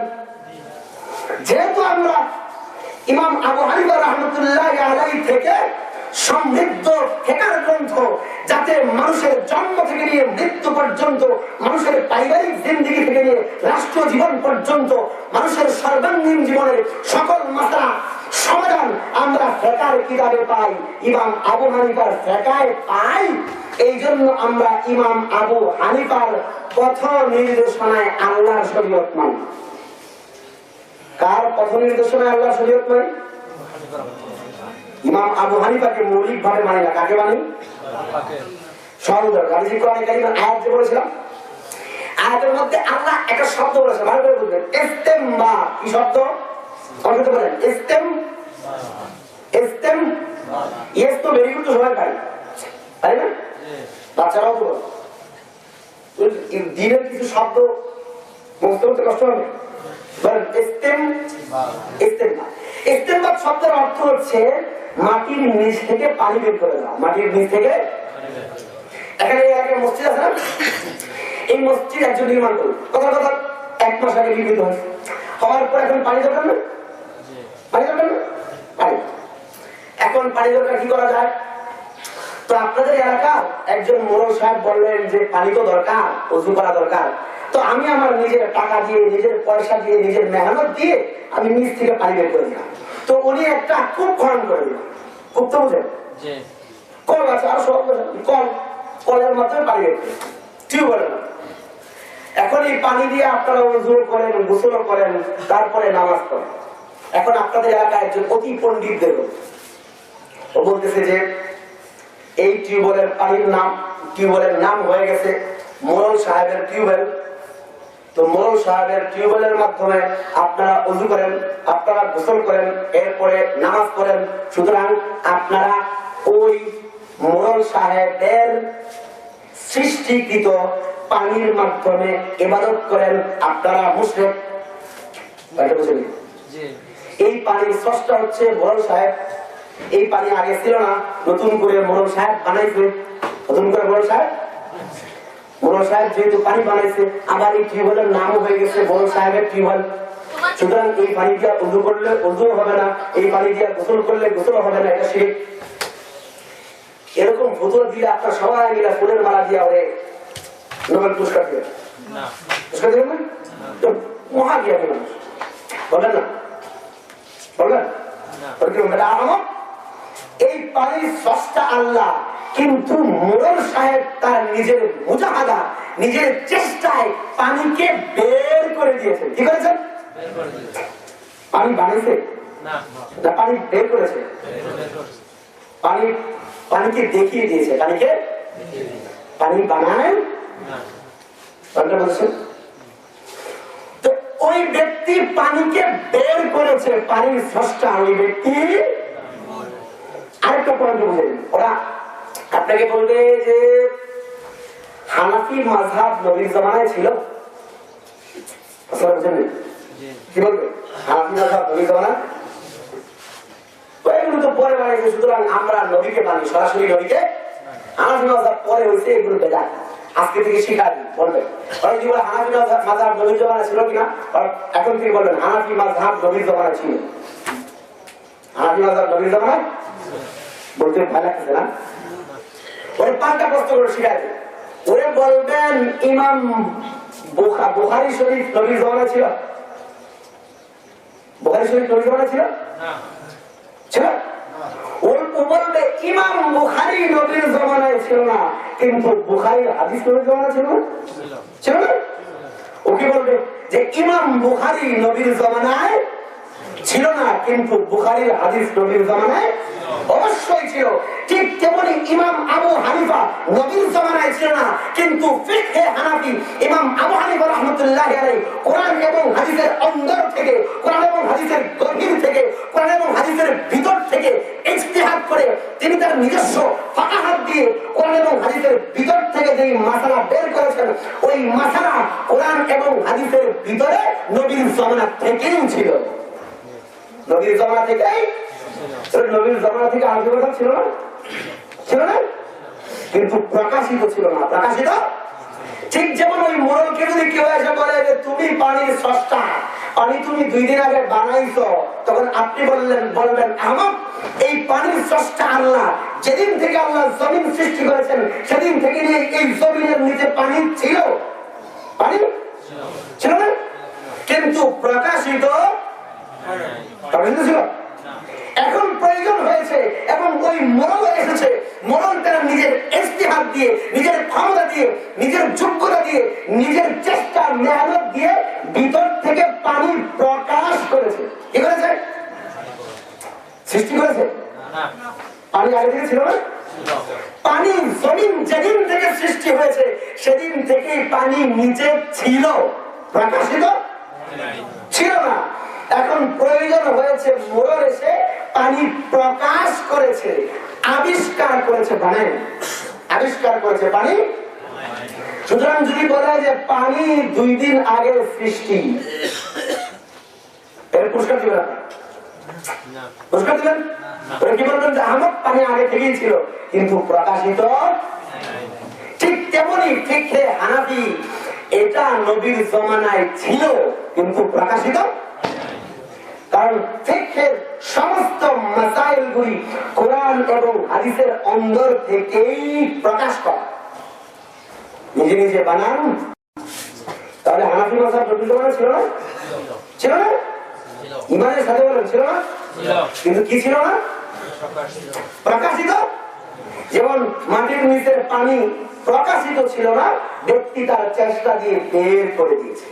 এই জন্য আরেকবার আমরা বুঝবেন, আমাদের উসুল হচ্ছে আল কিয়াসু মুযহিরুন লা মুসলিমুন, যে কিয়াসের মাধ্যমে মাসালা প্রকাশিত হয়। কি হয়? কি হয়? মাসালা বানান, ফুকাহারা মাসালাকে বানান। এই জন্যই আমরা বলি আমাদের নবী হচ্ছে সাহেবে হেদায়েত। বুঝতে পারেন, আমাদের নবী হচ্ছে সাহেবে হেদায়েতের আলোকবর্তিকা, হেদায়েতের। আর সাহাবায়ে কেরাম বলেন নুজুমে হেদায়েত, নুজুমে মানে হেদায়েতের তারকা, হেদায়েতের। আর আমাদের ইমাম আবু হানিফা বলেন চেরাগে হেদায়েত, বলেন চেরাগে হেদায়েতের বাতি, হেদায়েতের কি? তো প্রদীপ কোন জিনিসকে সৃষ্টি করে না, দেখায়। কথাটা আমি জানি, কারণ এই লাইটের মাধ্যমে এই লাইট কোন কিছু সৃষ্টি করেছে না, দেখিয়েছে, দেখাইছে না। আর এই লাইটের প্রয়োজন সকালবেলা সূর্য ওঠার পরে খুব দরকার হবে, দরকার হবে। লাইটের প্রয়োজন কোথায়? যেখানে সূর্যের আলো, সেখানে কিসের প্রয়োজন? তো আমরা বলি যেখানে কোরআন এবং হাদিসে পরিষ্কার রয়েছে সেখানে লাইট, চেরাগ, ইমাম আবু হানিফার কোনো প্রয়োজন নাই। কিন্তু যেখানে কোরআন এবং সুন্নাহর ওই সূর্যের দেদীপ্যমান আলো দেখা যায় না, সেখানে ইমাম আবু হানিফার চেরাগ জ্বালিয়ে আমরা কোরআন এবং হাদিসের ভিতরের মাসালাকে দেখি, মাসালাকে ওই চেরাগের মাধ্যমে মাসালা দেখা যায়। ওই চেরাগ কোনো কিছুকে বানায়, তাহলে ফেকার মধ্যে মাসালা তৈরি হয় নাই, বরং মাসালা দেখানো হয়েছে। মাসালা কি করা হয়েছে?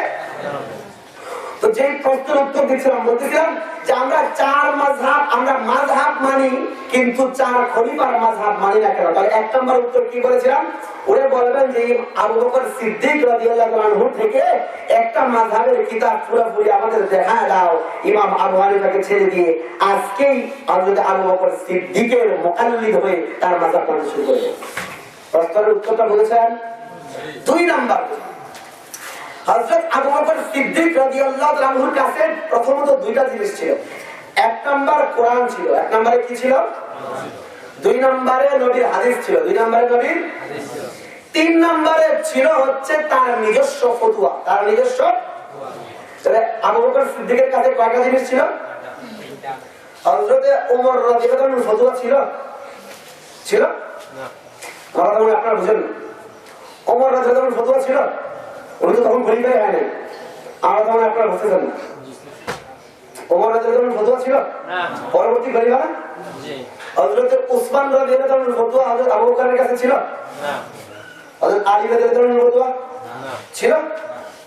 তাহলে ওনার কাছে পূর্ণাঙ্গ হলো না অপূর্ণাঙ্গ? পূর্ণাঙ্গ না। হযরত ওমর রাদিয়াল্লাহু আনহুর মাযহাব কেন মানি না? তার কাছে ছিল কোরআন, সুন্নাহ, ইজমা, কিয়াস সবই ছিল, এবং হযরত আবু বকর সিদ্দিক রাদিয়াল্লাহু আনহুর ফতোয়া ছিল আর নিজের ফতোয়া ছিল। কিন্তু হযরত ওসমান এবং হযরত আলী রাদিয়াল্লাহু আনহুর ফতোয়া ছিল। এরপর হযরত ওসমান রাদিয়াল্লাহু আনহুর কাছে কোরআন ছিল, সুন্নাহ ছিল, ইজমা ছিল, কিয়াস ছিল, আবু বকর রাদিয়াল্লাহু আনহুর ফতোয়া ছিল, হযরত ওমরের ফতোয়া ছিল এবং নিজের ফতোয়া ছিল। কিন্তু হযরত আলীর ফতোয়া ছিল না। কিন্তু হযরত আলী রাদিয়াল্লাহু আনহুর কাছে কোরআন ছিল, সুন্নাহ ছিল, ইজমা ছিল, কিয়াস ছিল, আবু বকর, ওমর, ওসমান রাদিয়াল্লাহু আনহুমের ফতোয়া ছিল, নিজের ফতোয়াও ছিল। কিন্তু সমস্ত সাহাবীদের, বাকি সাহাবীদের ফতোয়া ছিল না একত্রে। হযরত আবু হানিফা রাহমাতুল্লাহি আলাইহি যেন কোথাকার? কুফার না? কোথাকার? কোথাকার? ওরা বলবে যে ইমাম তোমাদের কুফার, মক্কা মদিনা না। বলেন আমাদের ইমাম কোথাকার? কোথাকার? কুফার না? ওরা বলে তোমাদের ইমাম কোথাকার? কুফার। আমাদের ইমাম হচ্ছে মক্কা মদিনা, আমাদের ইমাম কোথাকার? আমরা বলি যে ইমাম কুফার হওয়ারই প্রয়োজন ছিল, কুফার হওয়ারই। দেখেন রাসূল কারীম সাল্লাল্লাহু আলাইহি ওয়াসাল্লাম ইন্তেকাল করলেন মদিনা, পরবর্তী খলিফা হলেন মদিনা থেকে। হযরত আবু বকর সিদ্দিক রাদিয়াল্লাহু আনহু ইন্তেকাল করলেন মদিনায়, পরবর্তী খলিফা হলেন হযরত আলী মদিনা, পরবর্তী খলিফা হলেন হযরত ওসমান, তিনিও ওখান থেকেই প্রতিষ্ঠিত হলেন, ওখান থেকেই খেলাফত শুরু করলেন। কিন্তু হযরত আলী রাদিয়াল্লাহু আনহু ইন্তেকাল করলেন কুফা, উনি মক্কায় মারা গেছেন, কোথায় ইন্তেকাল করেছেন? তো রাসূল ইন্তেকাল করলেন মদিনায়, পরবর্তী খলিফা হলেন মদিনা থেকে। এরপরে আবু বকর সিদ্দিক ইন্তেকাল করলেন মদিনায়, পরবর্তী খলিফা হলেন মদিনা থেকে। তারপরে হযরত ওসমান রাদিয়াল্লাহু আনহু ইন্তেকাল করলেন মদিনায়, পরবর্তী খলিফা হযরত আলী হলেন কোথেকে? মদিনা থেকে। কিন্তু হযরত আলী রাদিয়াল্লাহু আনহু ইন্তেকাল করলেন কোথায়? কোথায়? তো খলিফা পরবর্তী কোথেকে হলো? ইমাম তো হওয়া প্রয়োজন কোথা থেকে? কারণ হযরত আলী রাদিয়াল্লাহু তাআলা আনহু রাসূল করিম সাল্লাল্লাহু আলাইহি ওয়াসাল্লামের ওই তাকবীরের দ্বীনকে নিয়ে, আবু বকর, ওমর, ওসমানের সকল ফতোয়াকে নিয়ে তিনি ঘুমিয়েছেন কুফায়।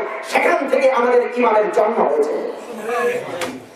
যেখান থেকে ইলমের শহর ইন্তেকাল করেছেন, সেখান থেকে আমাদের ইমামের জন্ম হয়েছে। সেখান থেকে আমাদের ইমামের কুফা এমন এক নগরী, যেই নগরীতে ইলমের শহর। নবী বলেছেন, আনা মদিনাতুল ইলমি ওয়া আলিয়ুন বাবুহা ফামান আরাদাল ইলমা ফায়াতিহিল বাব। যেই আমি হলাম ইলমের শহর, আর আলী হলেন সেই শহরের দরজা। আলী হলেন সেই শহরের। সুতরাং তোমাদের কেউ যদি ইলম তালাশ করো, তাহলে দরজা দিয়া ঢুকো। দরজা দিয়া? তাহলে দরজা কোথায় আছে? মক্কা মদিনায় না কুফা? দরজাটা কোথায়? তাহলে কুফা দিয়ে ঢুকতে হবে না? কোন দিকে ঢুকতে হবে? তাহলে দরজা যেহেতু কুফায়, সেখান থেকে জন্ম হয়েছে আমাদের ইমামের। ওই দরজা দিয়ে আমরা মক্কা মদিনায় ঢুকি।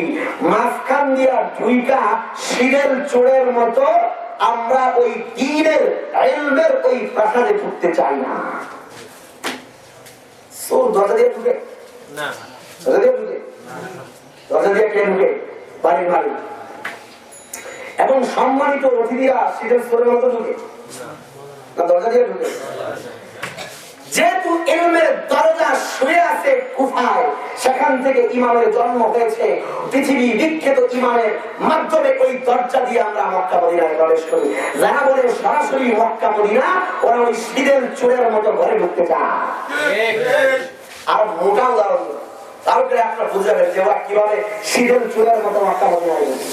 তো আমরা বলি, যেহেতু হযরত ইমাম আবু হানিফা রাহমাতুল্লাহ আলাইহি কুফায় জন্ম নিয়েছেন, যেই কুফায় হযরত আলী রাদিয়াল্লাহু আনহু শাহাদাত বরণ করেছেন, যেই আলী রাদিয়াল্লাহু আনহুকে রাসূল করিম সাল্লাল্লাহু আলাইহি ওয়াসাল্লাম ইলমের দরজা বলেছেন, যেই আলীর কাছে রাসূল করিম সাল্লাল্লাহু আলাইহি ওয়াসাল্লাম এর আনিত কোরআনও ছিল, হাদিসও ছিল, আবু বকর, ওমর, ওসমানের ফতোয়া ছিল, নিজের ফতোয়া ছিল, অন্যান্য সাহাবায়ে কেরাম। ইতিহাস গ্রন্থে লেখা আছে 1050 জন সাহাবী কুফায় এসেছেন। কতজন সাহাবী? এবং এই কুফা আবাদ করতে আদেশ দিয়েছেন হযরত ওমর রাদিয়াল্লাহু আনহু। কে আদেশ দিয়েছেন? আদেশ দিয়েছেন হযরত ওমর। ছোট সাহাবী না বড় সাহাবী? এবং সর্বপ্রথম যিনি ওই এলাকা আবাদ করতে গিয়েছেন, ওই সাহাবীর নাম সাদ বিন আবি ওয়াক্কাস। সাদ বিন, যিনি সর্বপ্রথম আমির হয়েছেন, তার নাম হচ্ছে আম্মার বিন ইয়াসির রাদিয়াল্লাহু তাআলা। এবং যিনি সর্বপ্রথম শিক্ষক হয়েছেন, তার নাম আব্দুল্লাহ বিন মাসউদ রাদিয়াল্লাহু তাআলা। সাহাবী এসেছেন 1050 জন। 1000, যেই 1050 জনের মধ্যে 70 জন ছিলেন বদরি সাহাবী। 70 জন ছিলেন ছোট সাহাবী না বড় সাহাবী? শুধু তাই নয়, এর মধ্যে 313 জন ছিলেন বাইআতে রিদওয়ান, তথা হুদাইবিয়ার সন্ধির সময় রাসূল যে বাইআত করেছেন, সেখানে যারা বাইআত করেছিলেন, ওই সকল সাহাবীদের মধ্যে 313 জন সাহাবী কুফায় এসেছিলেন। ওই ইলমের শহর, যেখানে ইলমের দরজা যেখানে ঘুমিয়েছে, সেখানে সাহাবায়ে কেরামের বিশাল জামাত এসেছেন। ওই ইলমের শহর থেকে, ওই ইলমের বাগান থেকে আমাদের ইমামের জন্ম হয়েছে। তো যেহেতু সেখানে দ্বীনের সামগ্রিক বিষয়গুলো একত্রিত হয়েছে, এই জন্য সেখান থেকে আমাদের ইমানের মাধ্যমে আমরা মক্কা মদিনায় প্রবেশ করতে চাই। সেখান থেকে আমরা মক্কা মদিনায় একটা মজার একটা ঘটনা বলি, ভালো করে বুঝবেন। এই ঘটনাটা শুধু ঘটনার জন্য বলতেছি না, ভালো করে বুঝতে হবে। মুহাম্মদ বিন সফদর বুখারী রাহমাতুল্লাহি আলাইহি প্রসিদ্ধ মুনাফিক, তিনি করাচিতে মাদ্রাসায় ওই সময় পড়াচ্ছেন। ওই সময় কলেজ ভার্সিটির কিছু পণ্ডিত হযরতের কাছে রুমে ঢুকলেন। 7-8 জন দুইটা এক একজন বলতেছে খুব পেরেশানিতে আছে, খুব পেরেশানি, খুব পেরেশানি। তোমার মধ্যে আমি সদ্দর রহমতুল্লাহ বলেন পেরেশানি তো থাকবাই। তোমরা মনে হয় মুরব্বীর হাত ছাইড়া দিছে, কারা ছেড়ে দিছে? মুরব্বীর হাত ছাইড়া দিলে পেরেশানিতেই।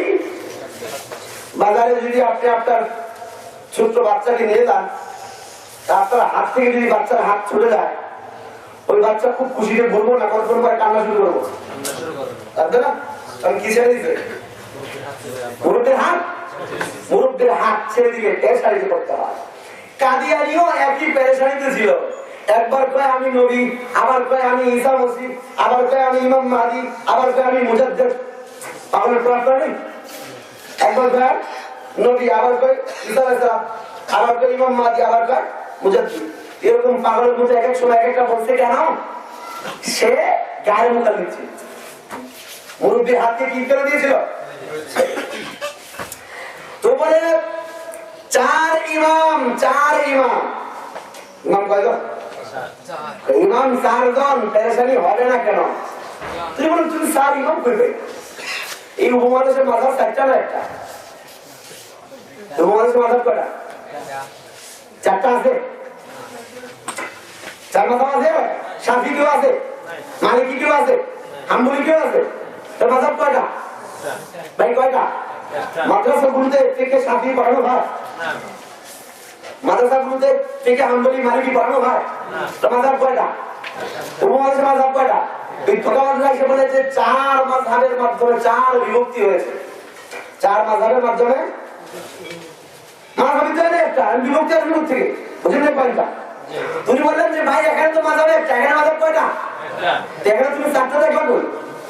উনি বললেন যে আমি তো জানি যে টেরাই দেখে দুইটা। টেরা কয়টা দেখে? টেরা দুইটা দেখে না? তুমি নতুন টেরা হয়েছে যে চারটা দেখো। যারা তুমি ভূমি মজা করে না, এক মুরব্বী তার সাগরকে বলতেছে যে ওখানে একটা পানির বোতল আছে, কাঁচের পানির বোতল নিয়ে আসে। তো এই টেরা দেখে দুইটা, টেরা কয়টা দেখে? তো খাদেম তো টেরা, ও গিয়া বলতেছে যে হুজুর ওখানে তো বোতল দুইটা, বোতল কয়টা? এখন উনি তো জানেন না, মুরব্বী বলতেছেন যে বোতল তো একটা, দুটা কয়টা? কারণ হুজুর বোতল দুইটা, বোতল কয়টা? ধরুন এক কাজ করে এক বোতল ভাইয়া ফেলো, আরেকটা নিয়ে আসে, ঠিক আছে? তো গিয়া দুই বোতলের মাঝখানে একটা ঝুম করে হয়ে গেছে। একটা যখন বাঁধতে দেয় আরেকটাও আছে, বাংলাম তো একটা কিন্তু আরেকটা গেল করি, বাংলাম তো একটা আরেকটা।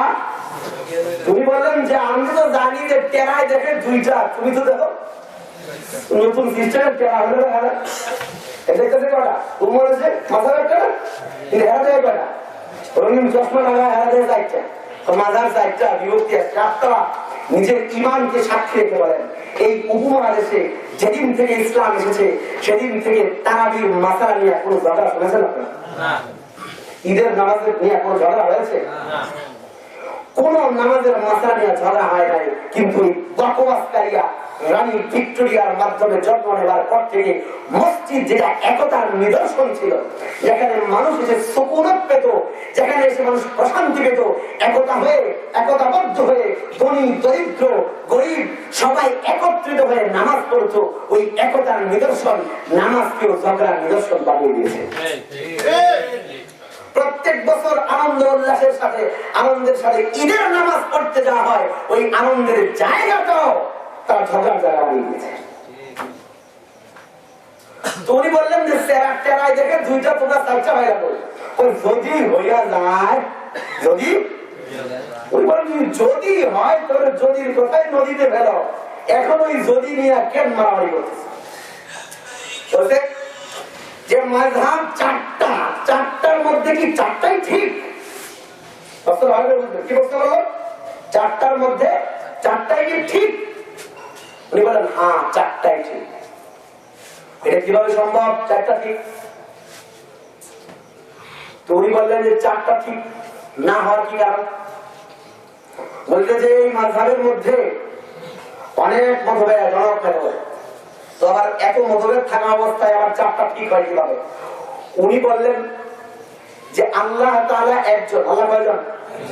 নবী কয়জন? নবী কয়জন? একটা। সবাই সঠিক না? সবাই সঠিক না?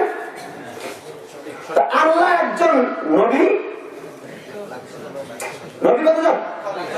সবাই সঠিক না? তাহলে আল্লাহ একজন ইমাম সার্জন সমস্যা কোথায়? একমাত্র সাইটটা আর নবী কতজন? একটা 1,40,000 না? ওপরে আরে ইমামদের মধ্যে হালাল হারামের মতভেদ। হালাল হারামের এক ইমাম যেটাকে জায়েজ বলে আরেক ইমাম ওইটাকে নাজায়েজ বলে, এক ইমাম যেটাকে জায়েজ বলে আরেক ইমাম ওইটাকে নাজায়েজ বলে। সুতরাং সব ইমাম আবার হক। এক ইমাম একটাকে জায়েজ বলতেছে আরেক ইমাম নাজায়েজ বলতেছে, তাহলে দুই ইমাম একসাথে সঠিক হয় কিভাবে? কথাটা বুঝেছেন? উনি বললেন এক নবীর কাছে আদম আলাইহিস সালামের উম্মতিদের মাঝে আপন বোনের বিবাহ যাচ্ছিল না? যাচ্ছিল না? উম্মতের মুহাম্মদীদেরও যায়? যায়? তাহলে আদম আলাইহিস সালাম আল্লাহর নবী না? আমাদের নবীও আল্লাহ। আল্লাহ একজন নবীতে এই দুইজন হলেন, একজনের কাছে যায় আরেকজনের কাছে না যায়। দুই নবী সঠিক না? সঠিক না? তোমার তো সঠিক। ইয়াকুব আলাইহিস সালাম একসাথে দুই বোনকে বিবাহ করেছেন, কিন্তু আমাদের উম্মতের মুহাম্মদীতে একসাথে দুই বোন বিবাহ যায় আছে? নবী দুজন হক না? তাহলে না জায়েজ না জায়েজের পার্থক্য না? হযরত ইউসুফ আলাইহিস সালামকে হযরত ইয়াকুব আলাইহিস সালাম এবং তার স্ত্রী সহ পুরা সব ভাই মিলা সিজদা করেছিল। কি করেছিল? কিন্তু আমাদের নবীর উম্মতিদের মধ্যে কারো কোন ব্যক্তিকে সিজদা করা যায় আছে? যায় আছে? তো বিশেষ সুন্নিরা বলে যায় বল দুর্গা পূজা ঘরে পূজা বলুন দরকার বুঝলেন না? হ্যাঁ দুর্গা দুর্গা বাপ কয় না মা কয়? দুর্গা কি মা না? এখন বাকি আছে কে? দরগার কাছে গিয়ে কি কয়? মা তো নিয়ে গেছে হিন্দুরা, মা বাবা বাকি আছে নাকি দরগার কাছে গিয়া? হ্যাঁ দুর্গার কাছে গিয়া ছেলে চায়? হ্যাঁ দরগার কাছে গিয়া ছেলে চান? চান? হ্যাঁ দুর্গার কাছে গিয়া প্রসাদ দেয়। কি দেয়? হ্যাঁ দরগার কাছে গিয়া প্রসাদ দেয় না? হ্যাঁ দুর্গার কাছে গিয়া প্রসাদ নিয়ে আসে, হ্যাঁ দরগার কাছে গিয়া সিন্নি নিয়ে আসে। দুর্গা মার কাছে গিয়া চাকরি চায়, এও দরগা বাবার কাছে গিয়া চাকরি চায়। দুর্গা পূজা আর দরগা পূজা। তো হযরত ইয়াকুব আলাইহিস সালামের ওই সময়কার ইউসুফ আলাইহিস সালামকে তারা সিজদা করেছিল, সিজদায়ে তাজিমি জায়েজ ছিল, কিন্তু উম্মতে মুহাম্মদীতে সিজদায়ে তাজিমি জায়েজ মুফাসসিরিনে কেরাম লেখেন আমাদের নবী ছাড়া এর আগের সমস্ত নবীদের কাছেই সিজদায়ে তাজিমি জায়েজ ছিল, যে একমাত্র উম্মতে মুহাম্মদীতে এসে সিজদায়ে তাজিমি না জায়েজ। তাহলে নবীরা এক আল্লাহর নবী না? জি। আল্লাহ একজন নবী একাধিক, আবার পার্থক্য জায়েজ না জায়েজ পার্থক্য কি? সব নবী ঠিক না? সব নবী তো ঠিক। আপনি পণ্ডিত কলেজে দেখেন নবীদের মধ্যে জায়েজ না জায়েজের পার্থক্য থাকলেও একটা বিষয় আছে। কি বিষয়? বিষয়টা হচ্ছে নবীদের মধ্যে নাসিখ মানসুখ। এক নবী আইসা আরেক নবীর বিধানকে রহিত করে দিয়েছে, তো ওইটা তো হচ্ছে নাসিখ মানসুখ, রহিতকারী আর রহিতকৃতর বিষয়। উনি বললেন যে এই চার ইমামের মধ্যে রাজিহ মারজুহ, এক ইমামের বক্তব্যের মাধ্যমে আরেক ইমামের বক্তব্য একটা হচ্ছে রাজিহ, মানে প্রাধান্য পাওয়া বক্তব্য, প্রাধান্য পাওয়া। একজনের বক্তব্য প্রাধান্য পায়, আরেকজনেরটা অপ্রাধান্য হয়। আমরা বলি ইমাম শাফিঈ রাহমাতুল্লাহ মতটা অপ্রাধান্য পাওয়া বক্তব্য, ভুল না? অপ্রাধান্য পাওয়া বক্তব্য। এখানে দুজন ব্যক্তি আছে, এখন একজনকে বলছেন হুজুর আপনি আগে কথা বলেন, আরেকজনকে একটু পরে দিলেন। এর মানে দুইজন একজন হুজুরের তালিকা থেকে বাদ হয়ে গেছে, বাদ হয়ে গেছে। মানে একজনকে প্রাধান্য দিলেন যে আপনি আগে বলেন, হ্যাঁ একজনকে প্রাধান্য দেওয়া মানে একজন বাতিল হয়ে যাও, বাতিল হয়ে যাও। আমরা বলি চার মাযহাবের মধ্যে আমরা হানাফি মাযহাবকে প্রাধান্য দিই, কারণ একটা রাজা, বাকিগুলি মারজু বাতিল না। তাহলে ওখানে নাসেখ মানসুখের বিষয়, এখানে রাজিহ মারজুহের বিষয়, এখানে রাজিহ মারজুহের বিষয়। এর যে সবচেয়ে মজার কথা শুরু হয়েছে, বলে যে হুজুর আপনাদের তো আকল টাকল কিছু নাই, কেন আকল নাই কেন? বলতেন যে দিন কি মক্কা মদিনার নিবেন না কুবা নিবেন? আমরা মক্কা মদিনা বলা, আমরা কি বলা? মক্কা মদিনা গিয়ে আমরা নামাজ পড়েছি, কি মক্কা মদিনা গিয়া ওই ঢোকা যে আমাদের দিন মক্কা মদিনা বলা, যে হুজুর দিন কি মক্কা মদিনার নিব না কুবার নিব? প্রশ্ন বুঝেছেন? এই দোকান হুজুর এখনো নিবে না। উনি বললেন যে না কুবার নিব। দোকান নেব? উনি বললেন যে আগে কোরআন শরীফটা মক্কা মদিনা থেকে প্রমাণ করে দেখাও। আমরা কোরআন শরীফ পড়ি না? কোরআন শরীফ পড়ি না? নবী বলেছেন আলা সাবআতি আহরুফিন, এই কোরআনের কেরাত হলো 7টা। কোরআনের কেরাত কয়টা? কয়টা কেরাত? 7 কেরাতে আমরা এক কেরাতে পড়ি না, একাধিক কেরাতে পড়ি? মক্কায় গিয়ে আরেক কেরাতে পড়ে? সুদেশী সাহেব কোরআন শরীফ শুনেন না? আমাদের ইমাম সাহেব এক ধরনের পড়ে, সুদেশী সাহেব আরেক ধরনের পড়ে, সুদান সাহেব আরেক ধরনের পড়ে, আরেক ধরনের পড়ে না? কেরাত এক কেরাত তো প্রশ্ন করে না। বাংলাদেশ থেকে সৌদিতে গিয়া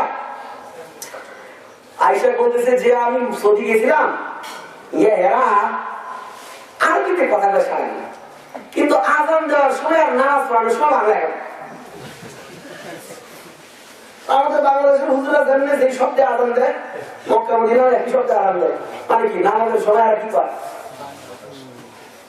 বাংলায়, মানে কি?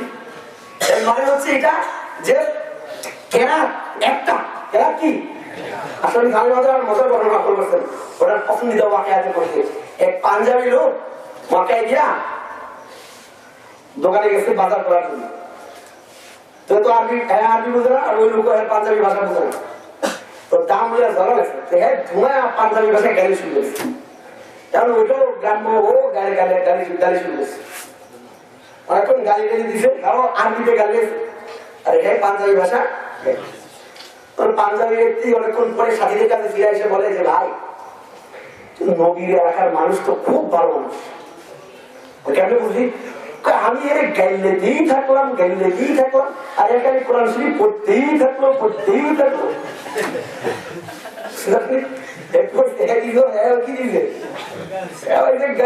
শুনছে আরবি, আর বলছে আরবি মানে কোরআন শরীফ, আরবি মানে কি বলে। যাই হোক, তো কেরাত কেরাত কি?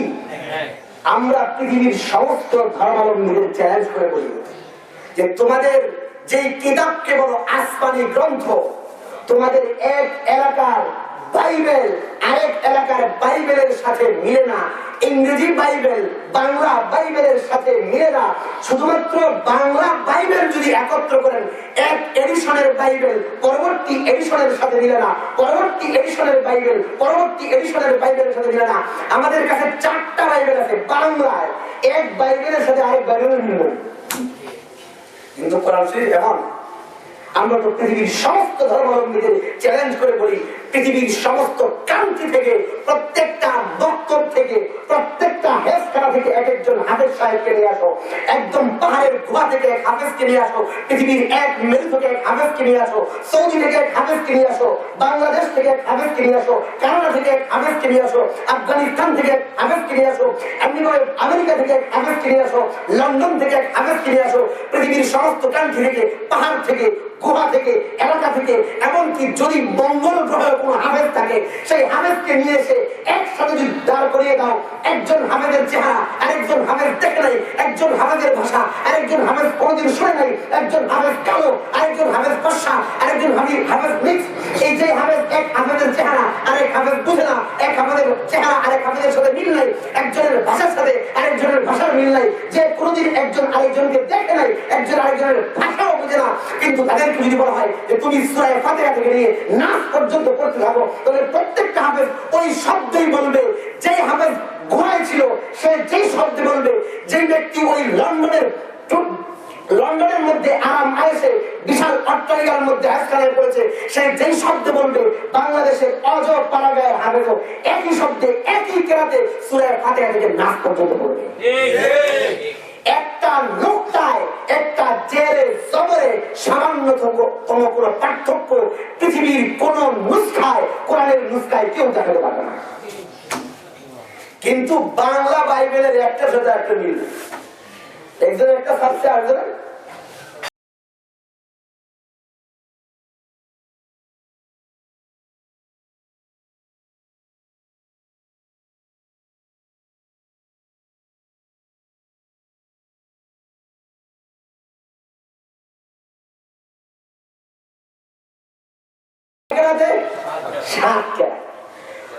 উসমান রাদিয়াল্লাহু আনহু যখন এক কেরাতে কোরআন শরীফকে একত্র করতেছিলেন, তখন মক্কার কারি সাহেব ছিল, মদিনার কারি সাহেব, বসরার কারি সাহেব, বাগদাদের কারি সাহেব, কুফার কারি সাহেব ছিল। কুফার কারি সাহেব, আমরা যে কেরাতে কোরআন পড়ি এই কেরাতটা হচ্ছে আবু আসিম কুফি রাহমাতুল্লাহ আলাইহি কেরাত। তার কেরাত আবু আসিম কুফি, কেরাতটা আবু আসিম কুফি। বর্ণনা যিনি করেছেন আবু হাফস, তিনিও কুফা। তিনিও কি কোরআন শরীফ মক্কা মদিনা হলো না কুফা হলো? বুঝেন না? মক্কা মদিনা হলো না কুফা হলো? কেরাতটা মক্কা মদিনা, যে কেরাতে আমরা কোরআন শরীফ পড়ি, মক্কার মানুষরা যে কেরাতে কোরআন শরীফ পড়ে সেই কেরাতটা কি মক্কা মদিনা না কুফার কাহিনী? কার কাহিনী? কুফার কাহিনী না। আমরা বলি আমাদের কোরআন ও কুফি, নামাজ ও কুফি। উনি বললেন যে আগে কুফার কোরআন শরীফ ছাড়ো, এরপরে মক্কা মদিনার বকবাস করো। যদি বলো যে মক্কা মদিনা থেকে সব বিবাদের কোরআন শরীফ মক্কা মদিনা থেকে যাবো না, মক্কা মদিনা কেরাত দিতে হবে না? কেরাতটা কিসব? কোন জায়গা? কুফার না? কোরআন শরীফ বলে যে সাহাবায়ে কেরাম তো কুফায় কোরআন শরীফ নিয়ে পাল্টায়, কুফায় কোরআন শরীফ নিয়ে, সুতরাং কোন সমস্যা নাই ওই কুফার কেরাতে কোরআন শরীফ পড়তে। পয়েন্টটা বুঝেছেন? সাহাবায়ে কেরাম কুফায় কোরআন শরীফ নিয়ে পাল্টায় নাই, সুতরাং কুফার কেরাতে কোরআন শরীফ পড়তে বলুন। উনি বললেন তাহলে সাহাবায়ে কেরাম কোরআন নিয়ে পাল্টায় নাই, নামাজ নিয়ে পাল্টায় গেছে। কোরআন শরীফ পাল্টা গেছে, সাহাবায়ে নামাজ দিয়ে পাল্টা গেছে, পাল্টা গেছে। কুফার মানে কুফার ফিকহের আলোকে নামাজ পড়লে আমাদের নামাজ যদি হানাফি নামাজ হয়, মক্কা মদিনার নামাজ না হয়, তাহলে কোরআন শরীফ কুফার থাকে না, মক্কার থাকে না, কুফার হয়ে যায়। আমরা বলি কুফার কেরাতে কোরআন পড়লে যেমন সেটা মক্কা মদিনার কোরআন থাকে, ঠিক তেমনি কুফার ফকিহের আলোকে নামাজ পড়লেও সেটা মক্কা মদিনার কি থাকে, সেটা মক্কা মদিনার ই। সাহাবায়ে কেরাম যেমন কোরআন নিয়ে পাল্টায় নাই, ঠিক তেমনি নামাজ নিয়েও পাল্টায় না। নামাজ নিয়েও আরেকটা দোকানে বলবে যে 4 মাযহাবের একটা মানলে দিনের 4 ভাগের 1 ভাগ মানা, দিনের 4 ভাগের কতটা বুঝেছেন? যে 4 মাযহাবের একটা মানলে কি হয়? 4 ভাগের 1 ভাগ। বলবেন ঠিক আছে, তাহলে 7 কেরাতের 1 কেরাতে তোমরা যে কোরআন শরীফ পড়ো, কোরআনের 7 ভাগের 1 ভাগের সওয়াব পাও, তাই বলে না? না না না, 7 কেরাতের 1 কেরাত দিয়ে পড়লে পুরা কোরআনের সওয়াবই। আমরা বলি 4 মাযহাবের 1 মাযহাব মানার মাধ্যমে পুরা দ্বীন মানা হয়। যদি 7 কেরাতের 1 কেরাতে কোরআন পড়লে 7 ভাগের 1 ভাগ না হয়, তাহলে 4 মাযহাবের 1 মাযহাব অনুযায়ী দ্বীনের শরীয়ত মানলেও সেটা 4 ভাগের 1 অংশ শরীয়ত মানা হয়, বরং পূর্ণাঙ্গ শরীয়ত মানা হয়। আরেকটা মোটা কথা বলে শেষ করতে, মোটা ভালো করেছি মানে মোটা কথা বলে শেষ করতে। আমাদের ইমামের জন্ম ভালো খেয়াল করতে হবে। আমাদের ইমামের জন্ম নিয়ে কত সালে উনি জন্ম নিয়েছেন এই নিয়ে মতভেদ আছে। একটা ব্যক্তি বড় হয়ে কি হবে ছোটবেলায় বোঝা যায়, বোঝা যায় যে এই ব্যক্তি বড় হয়ে এইভাবে সে বোঝা যায়। এই জন্য অনেক বড় ব্যক্তিদের জন্ম তারিখ নিয়ে অনেক মতভেদ, জন্ম তারিখ নিয়ে কি হয় মতভেদ। তো হযরত ইমাম আবু হানিফা রাহমাতুল্লাহ কত সালে জন্ম নিয়েছেন এই ব্যাপারে 3টা বক্তব্য আছে। আমি সবাইকে মুখস্থ করাবো, আমার সাথে মুখস্থ করতে হবে। কয়টা মত আছে? 1 নম্বর মত, একদল বলেন ইমাম আবু হানিফা রাহমাতুল্লাহ জন্ম নিয়েছেন, উনি জন্ম নিয়েছেন 59 হিজরিতে। কত হিজরিতে? হালকা মুখস্থ করবেন। কত হিজরিতে? 2 নম্বর। আরেকটা মত হলো তিনি জন্ম নিয়েছেন 70 হিজরিতে। কত হিজরিতে?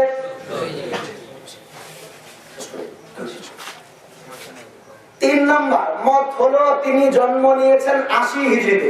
কত হিজরিতে? 80 হিজরি। ভালো করে বুঝবেন, একটা মত 59 হিজরি, আরেকটা মত 70 হিজরি, আরেকটা মত 80 হিজরি। এই দুইটা এখানে রাখেন। এর আগে একটা হাদিসের তরজমা শুনুন। রাসূল কারীম সাল্লাল্লাহু আলাইহি ওয়াসাল্লাম ইরশাদ করেন, বুখারী শরীফের হাদিস, নবী বলেন খায়রুন নাসি করনি সুম্মা আল্লাযীনা ইয়ালুনাহুম সুম্মা আল্লাযীনা ইয়ালুনাহুম। নবী বলেন খায়রুন নাসি করনি, শ্রেষ্ঠতম ব্যক্তি হলো করনি, আমার নিকটতম লোকেরা। তো নবীর নিকটতম লোকরা ছিলেন সাহাবায়ে কেরাম। কারা? সুম্মা আল্লাযীনা ইয়ালুনাহুম, এর পরবর্তী ব্যক্তিরা, সাহাবাদের পরবর্তী ব্যক্তি তারা। কারা? সুম্মা আল্লাযীনা ইয়ালুনাহুম, এর পরবর্তী ব্যক্তি, অর্থাৎ তাবেঈন। তাহলে 3 ধরনের ব্যক্তিদেরকে নবীর জামানায় বলেছেন তারা শ্রেষ্ঠতম ব্যক্তি। তারা শ্রেষ্ঠতম সাহাবায়ে কেরামকে নবীর জবান বলেছে শ্রেষ্ঠ ব্যক্তি, তাবেঈনদের নবীর জবান বলেছে শ্রেষ্ঠ ব্যক্তি, তাবেঈনদের নবীর জবান বলেছে শ্রেষ্ঠ।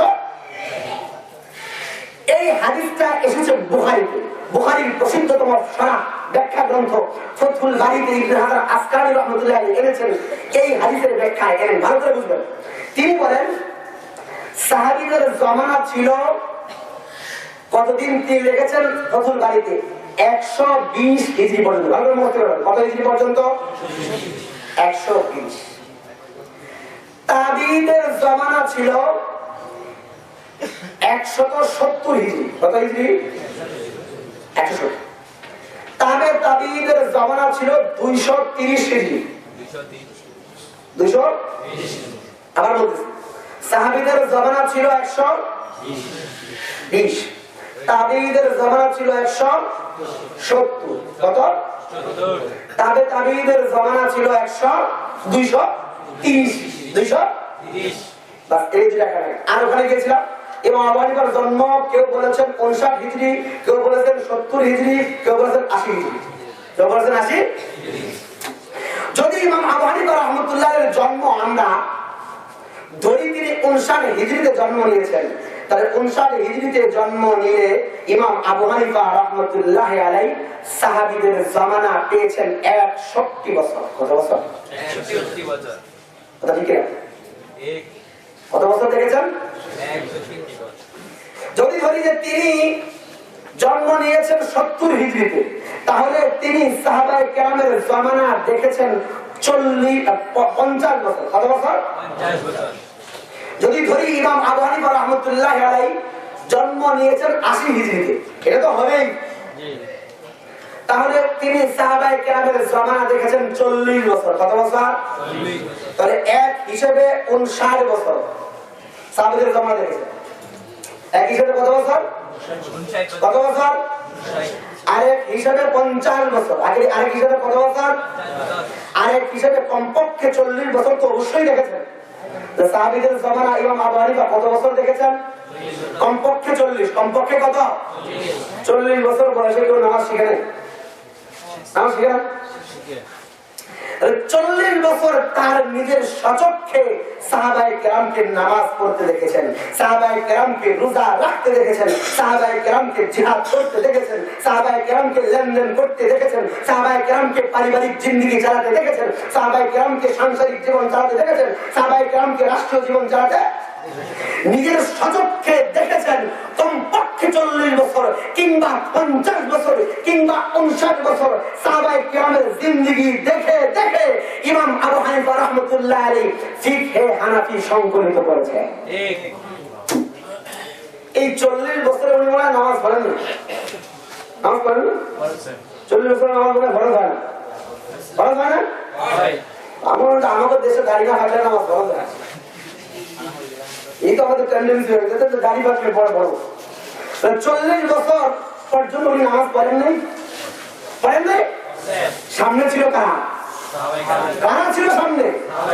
এখন যদি আমি আপনাদের এলাকায় এসে নামাজে দাঁড়ায়, আপনারা যদি দেখেন নামাজ পড়তেছি, হাত যদি মাথার উপরে পারি, আমাদের ঘরে আমরা আপনারা ধরেন না, ধরেন না? কোন ফরজ তরফ করছি না সুন্নতের খেলাপ করছি? সুন্নতের খেলাপ না। হাত বাড়াতো মুস্তা, হাত বাড়া কি? এক এলাকায় এক আলে হাদিসের এলাকায় গিয়া এক হানাফি নামাজ দাঁড়াইছে, নামাজ নাবি নিচে বাচ্চা। আমি তো আজকে মাসালা নিয়ে কথা বলবো, সেদিকে যাবো না।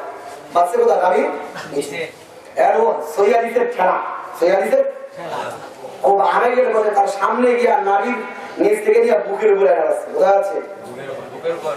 বুকের উপরে বাজার পরে ওই বেচারা নামাজের মধ্যে বুকের উপর থেকে বাজার পড়ে যাচ্ছে। নামাজের পরে আয়াত করে তুই বুকের উপর থেকে মাথার উপরে নিলি কেন, এখন তুই নাবির নিচের থেকে বুকের উপরে আনলি কেন? তো বলে যে ভাই আমি তো তুমি জান না নাবির নিচের থেকে বুকের উপরে আনছে, আমি ভাবছি হাত যত আরশের কাছাকাছি হতো তত সব বেশি হতো, এটাকে আমি এর উপরে নিয়ে গেছি। আরে কোথাও আয়াতের নামাজ বুকের উপর পরিষ্কার ভাষায় বলি, বুকের উপরে হাত বাঁধার কোন সরিয়া দিতে সব মানে মন কাজ ভাই। আপনার কি আব্বা মারা গেছে? আমার আব্বা তো আছে, তাইলে মনে হয় আপনার আব্বা বিদেশ থাকে না? আমার আব্বা তো বিদেশও থাকে না, দেশেই থাকে। তাইলে আপনি মহিলাদের মতো নামাজ পড়েন। পুরুষের না মহিলা? আমি তো ভাবছি আপনি জানেন মহিলাদের মতো নামাজ পড়তে চাই, তো পুরুষের নামাজ পড়ে কিসের নাম? এত হাস্যকর জিনিস কাজ করে যে কাজে ছাড়া। আচ্ছা আপনার আপনি নিজের বিবেক কেউ কেউ নিজের মায়ের সামনে যেভাবে দাঁড়াতে পারে? যেভাবে দাঁড়ানো পারে? যে মায়ের সামনে যে স্রোতে দাঁড়াতে পারে না, আল্লাহর সামনে কিভাবে দাঁড়ায়? আর ধরে নামাজ এভাবে দাঁড়ালে নামাজ দাঁড়াতে দেখা কুমফুর জন্য দাঁড়াইতে দাঁড়ায়। নামাজের রত দেখা যায় না, কুমফুর জন্য দাঁড়াইতে দেয়। পিছন থেকে বোঝা যায় নামাজ হয়েছে না কুমফুর জন্য অ্যাক্টিং করতেছে। যাই হোক, যে কথা বলতেছিলাম, ইমাম আবু হানিফা রাহমাতুল্লাহ আলাইহি তো সাহাবায়ে কেরামের সামনে কমপক্ষে 40 বছর কিংবা 50 বছর কিংবা 59 বছর নামাজ পড়েছে। ভুল হলে সাহাবায়ে কেরাম লেখা দেন নাই, দেখা দেন নাই। আমরা বলি ফিকহে হানাফি ভুল হতে পারে, কিন্তু ভুল হয় নাই কেন? 10 জন ইমাম যদি পিছনে থাকে, 10 জন হাফেজ সাহেব যদি পিছনে থাকে, তাহলে সামনে যদি ইমাম সাহেব নামাজ পড়ায়, ভুল হলে হাফেজ সাহেবরা মনোযোগ দিবে না? এই কথা বলি যে হাফেজ সাহেবের ভুল হয় না, একথা বলা যাবে?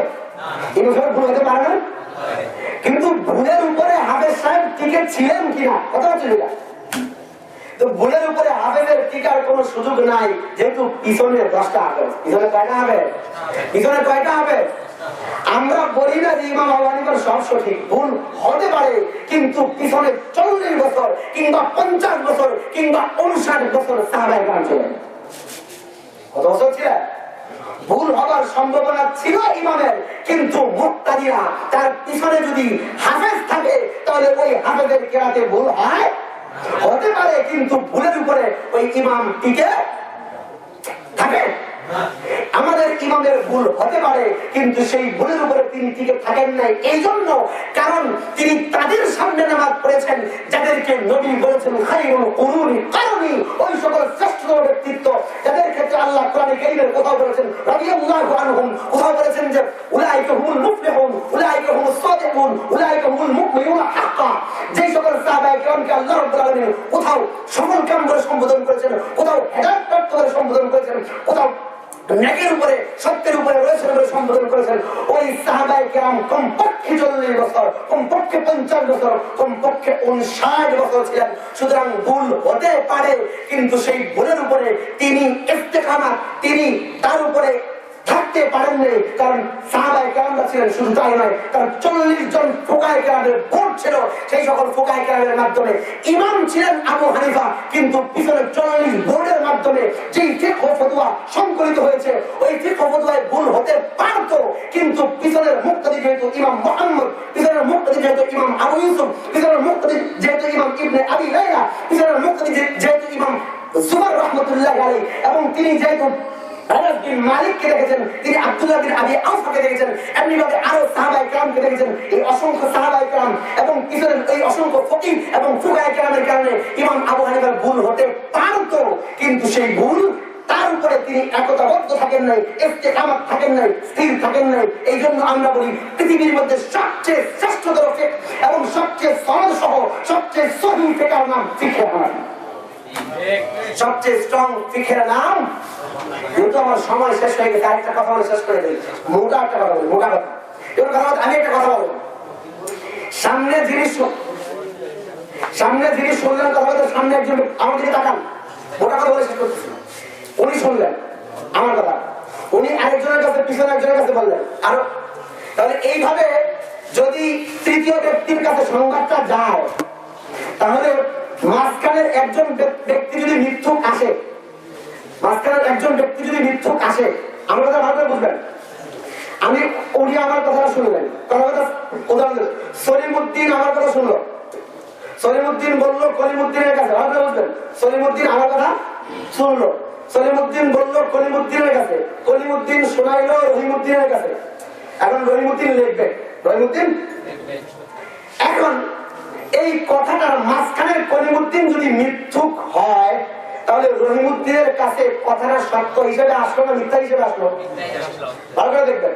সলিমউদ্দিন প্রথমে শুনছে, তারপরে কলিমউদ্দিন, তারপরে রহিমউদ্দিন। এখন এই রহিমউদ্দিনের কাছে কথাটা যখন আসছে, এর যদি মিথ্যুক হয়, তাহলে এর কাছে কথাটা সত্য থাকে না মিথ্যা হয়ে যায়? সত্য থাকে না মিথ্যা হয়ে যায়? কিন্তু এই ব্যক্তি যদি শুই না সাথে সাথে লেখা ফেলে, কথাটা কিতাবের মধ্যে লেখা ফেলছে, এখন এর কাছে কথাটা মিথ্যা হিসেবে আসলো, এর কাছে কি মিথ্যা থাকে? বুঝলেন? এই কিতাবটা যদি আমরা পরবর্তীতে কেউ পড়ে, তাহলে এর যে কথাটা ওই আমার থেকে নিল, তখন তার এই লিখিত কিতাবটা কি মিথ্যা থাকে? যদিও এর কাছে এসে কথাটা কি হয়ে গেছে, আমার তাহলে আপনারা বুঝলেন। এর কাছে মাঝখানে একজন ব্যক্তি মিথ্যুক আসার কারণে এই ব্যক্তির তৃতীয় ব্যক্তির কাছে কথাটা মিথ্যা হলেও, কিন্তু ওই মিথ্যুক আসার আগেই যিনি লিখে ফেলেছেন তার কাছে ওই কথা মিথ্যা। ইমাম আবু হানিফার ইন্তেকালের 44 বছর পরে ইমাম বুখারীর জন্ম, ইমাম আবু হানিফার ইন্তেকালের 52 বছর পরে ইমাম আবু দাউদের জন্ম, ইমাম আবু হানিফার ইন্তেকালের 54 বছর পরে ইমাম মুসলিমের জন্ম, ইমাম আবু হানিফার ইন্তেকালের 60 বছর পরে ইমাম তিরমিজির জন্ম, ইমাম আবু হানিফার ইন্তেকালের 65 বছর পরে ইমাম ইবনে মাজাহর জন্ম। সুতরাং যেই সকল ফিকহ ফতোয়ার মাসাইলকে হাদিসের আলোকে ইমাম আবু হানিফা রাহমাতুল্লাহ লিখে ফেলেছেন, সংকলিত করে ফেলেছেন, সেই মাসলাটা যেই হাদিসের আলোকে লেখা হয়েছে, সেই হাদিসটা 44 বছর পরে ইমাম বুখারীর কাছে এসে যায়িফ হয়ে যেতেও পারে, মুনকার হয়ে যেতেও পারে, কিন্তু যেই হাদিসের আলোকে ইমাম আবু হানিফা রাহমাতুল্লাহ 44 বছর আগে কিংবা 52 বছর আগে কিংবা 54 বছর আগে কিংবা 60 বছর আগে ইমাম আবু হানিফা লিখে ফেলেছেন, তার একটা মাসআলা যায়িফ হাদিস দ্বারা প্রমাণিত নয়। এই জন্য তিনি বলেছেন ইদা সাহাল হাদিস ফাহুয়া মাযহাবি, যে ব্যক্তি তিনি ব্যর্থ ভাষায় বলে গিয়েছেন যে যেটা সহিহ হাদিস হবে সেটা আমার মাযহাব, ওই ব্যক্তি কিছুতেই যায়িফ হাদিসের উপরে, মুনকার হাদিসের উপরে, দুর্বল হাদিসের উপরে নিজের মাযহাবের ভিত্তি রাখতে পারেন না। এই জন্য সবচেয়ে